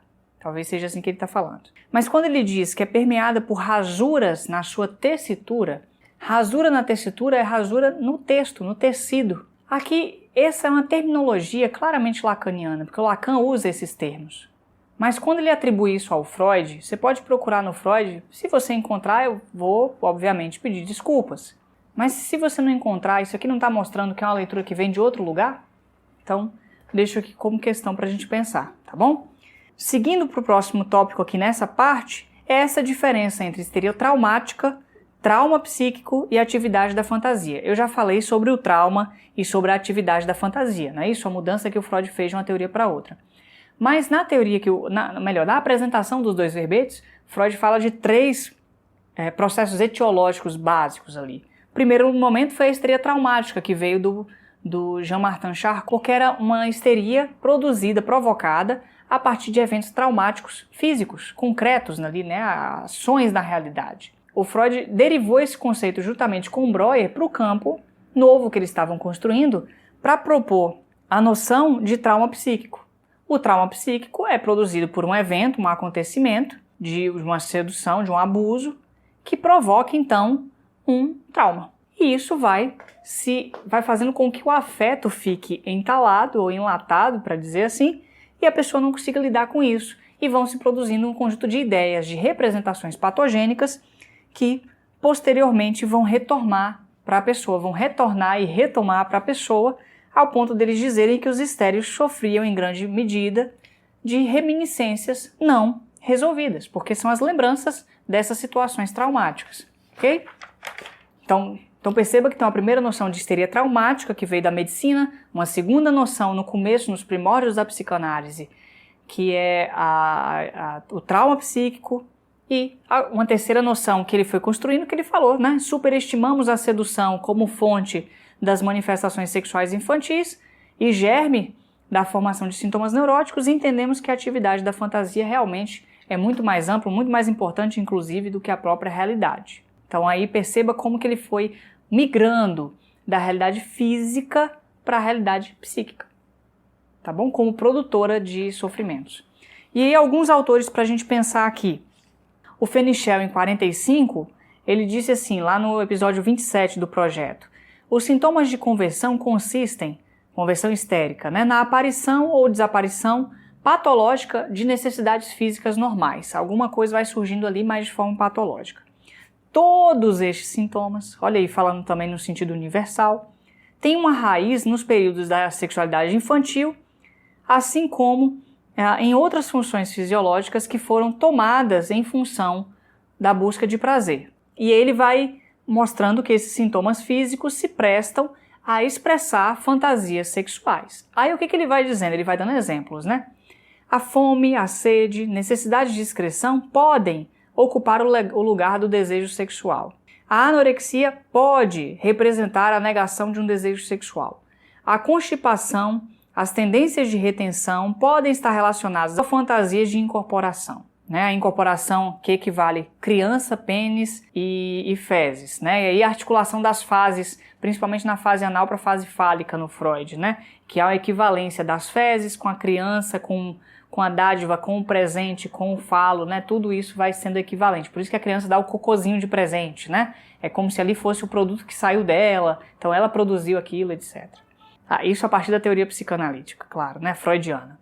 O vômito e a diarreia podem representar uma resistência em relação aos desejos sexuais e às fantasias de incorporação, e assim por diante. Então, na teoria, ele diz, todos os sintomas neuróticos têm sua raiz nos períodos tal. Mas nos exemplos, ele diz que todos eles podem. Então, isso é um pouco delicado, Como que a gente vai pensar isso, Então, talvez seja para identificar, nem toda fome é, mas toda fome que é neurótica é. Talvez seja isso que ele está apontando aqui, eu deixo para você pensar, qualquer coisa você põe no comentário e me ajuda a refletir sobre isso, beleza? O Chaim Katz, lá no episódio 36, que foi o Freud e o caso da histeria 3, é a discussão que ele está fazendo sobre o trauma. Eu gostei muito do trabalho do Chaim Katz. Desse texto foi muito bom mesmo, assim. O texto inteiro, as 3 partes do texto eu achei muito valiosas, muito boas. A minha parcela aqui de parcialidade, Quando o saber como a psicanálise toma noções de outros campos, como a medicina, não dá para simplesmente traduzir o conceito daquele campo para o campo psicanalítico, fazer um psicanalês. É preciso fazer um trabalho ali de transposição. Esse trabalho implica num conflito, numa luta ali e de oposições, porque você está tirando de um lugar e colocando em outro. Então tem mudança, tem conflito, tem questões, tem dificuldades a serem sanadas. Nesse sentido, valeria a pena pensar o conceito de trauma de 2 formas na teoria do Freud. A primeira, de forma positiva, seria buscar nos textos em que o Freud fala sobre o trauma, como que ele foi construindo gradativamente esse conceito em sua obra, como que foi sendo constituído aí, que é basicamente o que eu tenho feito aqui no Psicanálise Paralela, Eu vou caminhando e mostrando para você as etapas do desenvolvimento de alguns conceitos. Por outro lado, tem uma forma negativa, não é positiva no sentido do que ele falou, quando ele estava positivando conceitualmente o termo trauma. Negativa no sentido de procurar, nos ensaios e livros dele, os momentos que ele falava do trauma sem nomear. Negativo por isso, ele não estava ali colocando positivamente o conceito. E entender que transformações eram essas que estavam sendo feitas sem que ele estivesse nomeando. Essas 2 formas são interessantes, o Chaim Katz vai por meio da segunda para discutir essa parte. Qualquer coisa, volta lá que é muito valioso também, é muito legal a apresentação que ele faz, tá? Outro autor, que na verdade são 2 autores aqui, conjunto de autores trazendo materiais, foram autores que não estão no Psicanálise Paralela, mas que eu usei de referência para acrescentar materiais no 2 verbetes. Eu já tinha estudado eles lá para entender melhor os 2 verbetes. Um deles foi a Lasnik, que é uma autora lacaniana, que ela diz assim: pode-se observar a reviravolta na leitura que o Lacan fez operando sobre o texto de Freud. Olha aí, isso é muito bom quando um psicanalista fala disso e reconhece isso, porque em geral muita gente não faz isso, acha que é tudo igual. O Freud se interrogava sobre o desejo de Dora, mas ele estaria enganado sobre isso? De início, o Freud interpretava o desejo de Dora como um desejo homossexual pela Sra. K. Eu falei isso lá provavelmente no episódio 21 ou 22 do Psicanálise Paralela. Freud fica numa dúvida ali. Durante o caso, ele entendia que Dora tinha um desejo heterossexual pelo Sr. K. Quando acabou o caso, ele ficou pensando, caramba, talvez ela tivesse um desejo pela Sra. K. E ele entra com a hipótese do desejo homossexual pela Sra. K. Tá? Esse era o ponto em questão. E aí ele vai debater a partir disso. Lacan não vai por essa via. Lá no texto Intervenção sobre a Transferência, por exemplo, que eu apresentei no episódio 28 do projeto, o Lacan se questiona qual é o valor estrutural. Olha aí, a noção de estrutura no Lacan é muito mais rigorosa, me parece, do ponto de vista da teoria estrutural, que no Freud. No Freud é bem coerente, sistematizado, etc.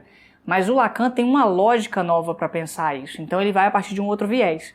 Ele se questiona sobre qual é o valor estrutural da Sra. K para Dora, em função não do desejo homossexual, do desejo de objeto sexual, erótico, mas das identificações a respeito da questão da feminilidade. Os sintomas de Dora, então, não são sintomas por conta do conflito que ela estava vivendo ali em não reconhecer esse desejo homossexual, mas eram tentativas de trazer uma resposta aos impasses com a feminilidade. Ou seja, eu me volto para essa mulher, ou melhor, eu me aproximo do homem que é casado com essa mulher, porque eu quero dela não o erotismo para eu viver com ela, mas os caracteres, os elementos da feminilidade. Putz, isso é muito diferente do que o Freud propôs. E eu acho que a gente precisa entender isso, né? Estou deixando aqui muito diferente, eu fico feliz que a Lasnik tenha falado disso e reconhecido. É bom reconhecer essa diferença, porque mostra que as duas teorias são distintas.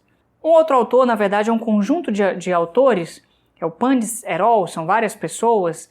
Em 2018, recente, publicaram um artigo falando ali do DSM-5 e do CID-10, né, o Manual Diagnóstico e Estatístico dos Transtornos Mentais, e a Classificação Internacional de Doenças da OMS, que a histeria deixou de fazer parte do DSM e do CID-10 faz muito tempo. Nos anos 80 já não fazia mais parte, fez parte durante um bom período.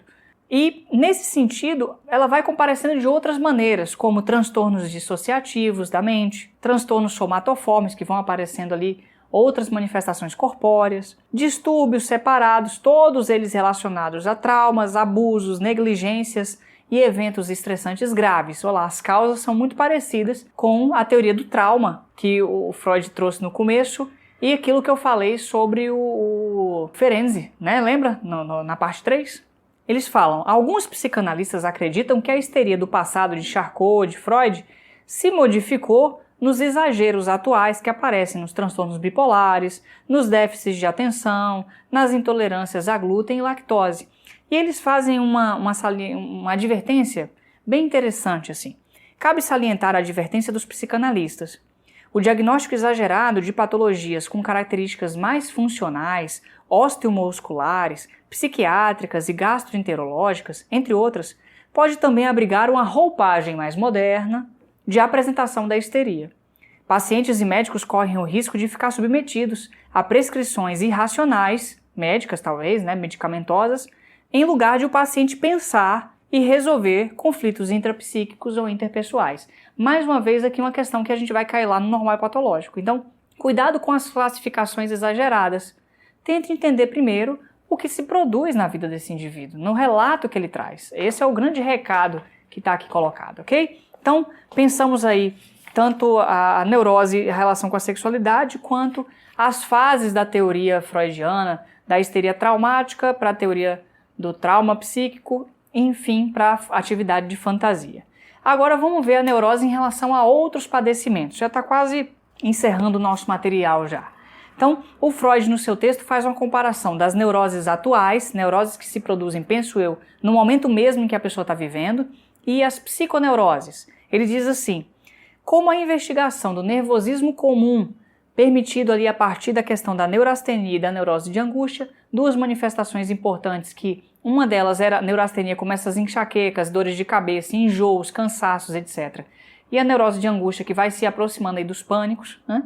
Revelou que esses distúrbios se ligam a abusos contemporâneos na vida sexual, contemporâneos, né, atuais, e podem ser eliminados com a cessação desses abusos. Foi então natural concluir que as neuroses em geral são expressão de transtornos na vida sexual, e aí nesse sentido, separando as neuroses em dois grupos, as neuroses atuais são expressão química por conta do excesso ou da redução, né, das tendências sexuais de dados contemporâneos. Nesse sentido, bastaria equilibrar de novo, por isso a pesquisa de hormônio, ele até cita isso. E as psiconeuroses são expressão psiquicamente elaborada, ou seja, houve uma elaboração psíquica ao longo da vida de dados antigos da vida sexual, ou seja, um abuso, um trauma, uma violência, atividade de fantasia se produziu e as elaborações que o indivíduo teve sobre isso vão se tornando as psiconeuroses. Então percebe aí uma diferença que ele faz em relação a essas duas concepções.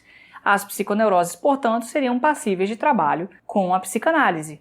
As neuroses atuais, naquele tempo, talvez não, né? Ia precisar de um tratamento hormonal, reduzir algumas coisas, etc.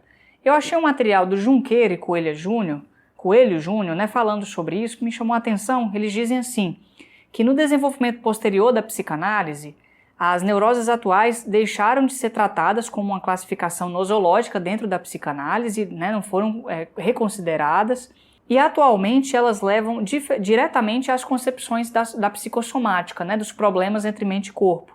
Mas a insistência de Freud na não satisfação sexual, né, pessoas que não estavam realizando sexo, embora o Freud esteja falando ali de abusos, então eu fiquei com dúvidas sobre isso, como fator etiológico atrapalhou o desenvolvimento do conceito. Nesse sentido, seria importante pensá-las atualmente, com as neuroses atuais, se articulando aí as doenças psicossomáticas, o grupo das patologias borderline, transtornos de quadros limites, todos eles que de alguma forma não têm uma significação simbólica, que a pessoa não consegue elaborar nada a respeito disso, mas que seria crucial abandonar a hipótese freudiana da não satisfação sexual para construir uma teoria mais complexa. Então eles estão indicando aqui qual seria um caminho interessante para caminhar. Penso eu que quando eles falam de ausência de significado simbólico nos sintomas, eles estão muito próximos de um diálogo com o Lacan. Então talvez isso possa ser uma indicação importante para pensar, ou seja, a teoria do Freud, do ponto de vista dessa compreensão, talvez já não dê mais conta, talvez não, já não dá mais conta, e seria importante ser abandonada para pensar de outra maneira, né? A teoria do desenvolvimento psicossexual e o conflito ali para pensar isso, né? Só que o Freud realmente falou aqui de abusos na vida sexual, e eles estão falando aqui de não satisfação. Aí eu fiquei com dúvida aí, a gente precisaria estudar um pouco mais para entender isso melhor, ok? Outra diferença, tem mais duas diferenças aí para a gente pensar, são entre as neuroses e as perversões. Essa é a primeira, né, a penúltima para a gente pensar. Ele diz assim, ao longo do texto, né, que o desenvolvimento sexual em estágios, ele em determinados momentos, porções dos instintos sexuais vão se fixando, e aí a libido vai se fixando no estágio oral, no estágio anal, né, num período ali entre um e outro, etc. E isso vai deixando os germes, né, para as predisposições futuras, que vão irromper lá na puberdade, tendo relação com o desenvolvimento das neuroses e das perversões. Isso aqui é bem interessante, eu vou ler um outro trecho que o Freud falou no caso Dora, para a gente poder pensar em cima dessa relação e diferença entre neurose e perversão. Ele diz assim, em 1905, né, no caso Dora, eu apresentei no episódio 21, as perversões não são bestialidades, nem são degenerações. Ele está criticando a sexologia da época. São o desenvolvimento de germes contidos na totalidade, na disposição sexual indiferenciada da criança e a perversão polimorfa, e cuja supressão, né, ou redirecionamento por um outro caminho, aí a diferença entre repressão, né, que vai colocar para baixo, suprime, e a sublimação, que vai por outros caminhos, para objetivos assexuais mais elevados, destina-se a fornecer energia para um grande número das realizações culturais. Aquilo que eu falei, que na obra do Freud, o que está em questão é sempre esse trabalho com o que se faz com esses impulsos, né? Se vai suprimi-los, que é a pior forma possível, ou se vai sublimá-los e produzir coisas novas com isso, né? Ou as formações reativas que vão daí origem para aspectos sociais importantes. Então, o que fazer com esse mal-estar diante dos impulsos sexuais? Esse é o grande ponto, me parece, da compreensão freudiana dos conflitos e da produção de mudanças. Aí ele continua. Todos os psiconeuróticos, ele nunca abre mão desse todos, né? São pessoas de inclinações perversas, fortemente acentuadas, e aí perverso não é de maldosas, né? Perverso de transgressoras, mas recalcadas. Elas têm inclinações, mas recalcam. E isso é tornado inconsciente ao longo do seu desenvolvimento. Suas fantasias inconscientes exibem muito do que a gente vê nas obras sobre pessoas que têm perversões. Ele fala, as psiconeuroses são, por assim dizer, o negativo das perversões. E aí, quando eu apresentei na época esse episódio aqui, o 21, e eu debati lá, eu falava o negativo no sentido do contrário, né? Do diferente, do oposto. Só que recentemente eu li alguém falando que o negativo poderia ser pensado como o negativo da fotografia. Hoje em dia já não tem mais. Se você nasceu recentemente, aí você está lascado, mas o negativo era o rolo da fotografia, né? O rolinho da foto. Você tira a foto, o negativo fica ali e você levava numa loja para que a pessoa pudesse revelá-lo. Então, ao dizer que a neurose é o negativo da perversão, é como se aquilo que não foi revelado na neurose foi revelado na perversão. A perversão é a fotografia que o neurótico não consegue revelar e reprime porque ele não dá conta. Então, percebe aqui que a diferença entre neurose e perversão não é tão gigantesca assim, é uma diferença muito mais de como lidar com os impulsos. E nesse sentido, tanto neurose quanto perversão são passíveis de trabalho com a psicanálise. O Freud mesmo fala isso no texto dos dois verbetes.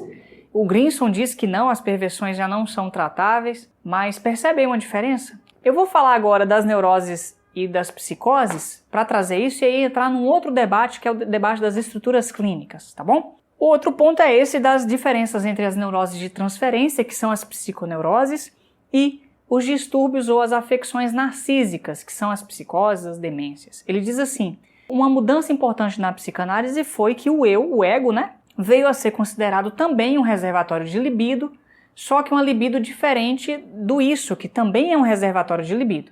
Então, o eu também foi analisado como um reservatório da libido, desde o qual fluem os investimentos libidinais dos objetos. Então, o eu investe nos objetos, retira o investimento. Quando ele investe, ele perde. Quando você se apaixona por alguém, você acaba deixando de se cuidar, sabe? Você fica ali em função desse namoramento, e aí tem essa libido que o Freud propõe. Com essa concepção, ele continua, foi possível fazer então uma análise do eu e fazer uma separação importante entre uma separação clínica, ele diz, das psiconeuroses em neuroses de transferência e afecções narcísicas. Então ele já diferenciou as neuroses em psiconeuroses e neuroses atuais. Ele já fez uma distinção entre neuroses e perversões. E ele está diferenciando agora as psiconeuroses em neuroses de transferência e afecções narcísicas. No caso das neuroses de transferência, que são a histeria e a neurose obsessiva, posteriormente ele fala também da fobia, acha-se disponível uma certa quantidade de libido que vai sendo investida e pode ser investida, por exemplo, no analista, na parte da transferência, para se fazer o tratamento. Por isso que são neuroses de transferência. No caso das afecções e dos distúrbios narcísicos, que são a demência precoce, a psicose, a paranoia, a melancolia, não é possível fazer isso, porque a libido foi retirada dos objetos e da realidade. Então, nesse sentido, não seria possível fazer a terapia psicanalítica com essas pessoas. Terapia freudiana. A teoria lacaniana permitiu repensar tudo isso, porque o Lacan, o paradigma de estudo dele é as psicoses. E aí, ao dizer isso, o que eu entendo que o Freud está fazendo? Ele fez uma distinção clínica entre a neurose de transferência, as psiconeuroses enquanto neurose de transferência, a neurose histérica, a neurose obsessiva e a fobia, e as psicoses, a melancolia, a demência precoce, dizendo que um pode e outro não. Então, quando a gente vira e fala assim, porque Freud falou das estruturas clínicas, toma muito cuidado, o Pink Floyd não disse de estruturas clínicas. Ele fez uma distinção clínica entre neurose e psicose, isso sim, mas ele não fez uma distinção clínica entre neurose e perversão. Tanto que ele diz que neurose e perversão são passíveis de tratamento psicanalítico. Agora, o Lacan fez uma distinção estrutural entre neurose, psicose e perversão a partir da relação entre simbólico, imaginário e real. A estrutura simbólica para o neurótico, para o psicótico, para o perverso são diferentes e isso interfere muito no tratamento. Então percebe aí uma diferença? Mas quando a gente vê psicanalistas dizendo que o Freud falou de estruturas clínicas, percebe que a gente está falando do Lacan em relação ao Freud? E tem mais um problema aí? Então, deixo aqui como questão. O Freud estava diferenciando alguns campos para dizer o que é possível e o que não é possível tratar. E a gente tem que saber diferenciar isso em relação ao campo lacaniano. Então, o campo lacaniano é o campo não só mais diferente do que o Freud, aquilo que eu falei há pouco do Chaim-Katz, dizendo que para tirar um conceito de um campo e levar para outro, tem todo um trabalho. O Lacan fez isso com cada um dos conceitos freudianos. Inconsciente, repetição, pulsão, libido, transferência, isso, eu, supereu, enfim, eu já falei de repetição, Ideal do eu ideal, tudo. Todos os conceitos freudianos foram reposicionados na teoria lacaniana, não são parecidos, tá? Agora, os conceitos freudianos vão se mantendo de um modo ou de outro, com abertura aqui e ali, no Ferenczi, no Fenichel, no Grinson, e também são diferentes no Jonathan Shedler, que é da psicoterapia psicodinâmica. Então, eu estou falando aqui que há uma diferença, perceba. Freud, Ferenczi, Fenichel, Grinson, de certa forma, estão numa mesma linha. Lacan está numa outra linha, mas Lacan diz que ele e Freud estão numa mesma linha. Então esse é o ponto do Lacan. Ele fez as pessoas acreditarem nisso. E o Shedler diz que eles não estão na mesma linha, né, em relação ao Freud, se apropriaram de algumas coisas e seguiram para outra via. Então já estou trazendo alguns autores assim para a gente ir pensando, ok? E para encerrar esse episódio, um comentário aqui, é uma apresentação que o Christian Dunker fez há um bom tempo, lá em 2016, num episódio para o CPFL Cultura, né, falando sobre as transformações do sofrimento mental ao longo das décadas. E é legal trazer isso porque ele vai mostrando como que o sofrimento mental foi modificando ao longo do último século. Ele falou assim, na época que o Freud estava começando, ali em 1890, o George Miller-Bird estava propondo a neurastenia, que é um conceito que está no Freud. Freud, entre 1890 e 1930, estava trabalhando ali com a histeria, a neurose obsessiva e com a fobia. A partir de 1940, começaram a aparecer as neuroses de caráter. A partir de 1950 e 60, as neuroses narcísicas. A partir de 1980, os transtornos limítrofes e borderlines. A partir dos anos 2000, as depressões, o pânico, as anorexias, etc. Então ele vai falando que são todas essas transformações que exprimem também as transformações do laço social, com o trabalho, com a família, a relação consigo mesmo, etc. Então é muito importante a gente entender a dimensão psicossocial desses padecimentos, né? E ao mesmo tempo entender e pensar até que ponto alguma coisa mudou, assim, o que mudou, o que é parecido, o que foram mudanças de uma forma de padecimento em relação às outras, né? O que é diferente e assim por diante. E pensar, obviamente, por consequência, quais são os tratamentos para isso, tá bom? Então é isso, a parte 3 e a parte 4 do material. No próximo episódio eu vou apresentar a parte 5, que é a psicanálise como nova disciplina científica, ou como pretensão do Freud, né, para produzir uma nova disciplina científica. A ideia é, de fato, eu estar dando esse campo ampliado para a gente pensar e aí caminhar nos próximos episódios, lendo textos e atravessando-os em relação a esses daqui. Eu espero que esteja contribuindo para você, está contribuindo muito para mim, porque eu vou entendendo as diferenças entre uma coisa e outra, os padecimentos. Isso contribui muito para a escuta na clínica, a gente vai ficando com a escuta mais refinada, mais cuidadosa também. Então eu espero realmente que esteja te ajudando. Se te ajuda, coloca nos comentários. Se não te ajuda, coloca também, me ajuda a entender o que você está pensando a respeito disso, porque é muito legal, tá bom? Então eu fico por aqui, espero que tenha, enfim, te trazido uma dimensão interessante para pensar. Espero que você tenha conseguido ver a relação entre a parte 2, a 3 e a 4, ou seja, os processos psíquicos inconscientes, a teoria do desenvolvimento psicossexual e a compreensão dos padecimentos psicopatológicos, relação entre normal e patológico, as diferenças, quais são os méritos da obra freudiana, os problemas também e assim por diante, tá bom? E a gente se encontra no episódio 43 do Psicanálise Paralela, que é o próximo, que é a terceira parte do estado da arte da psicanálise, tá bom? Um abraço e até a próxima. Tchau, tchau.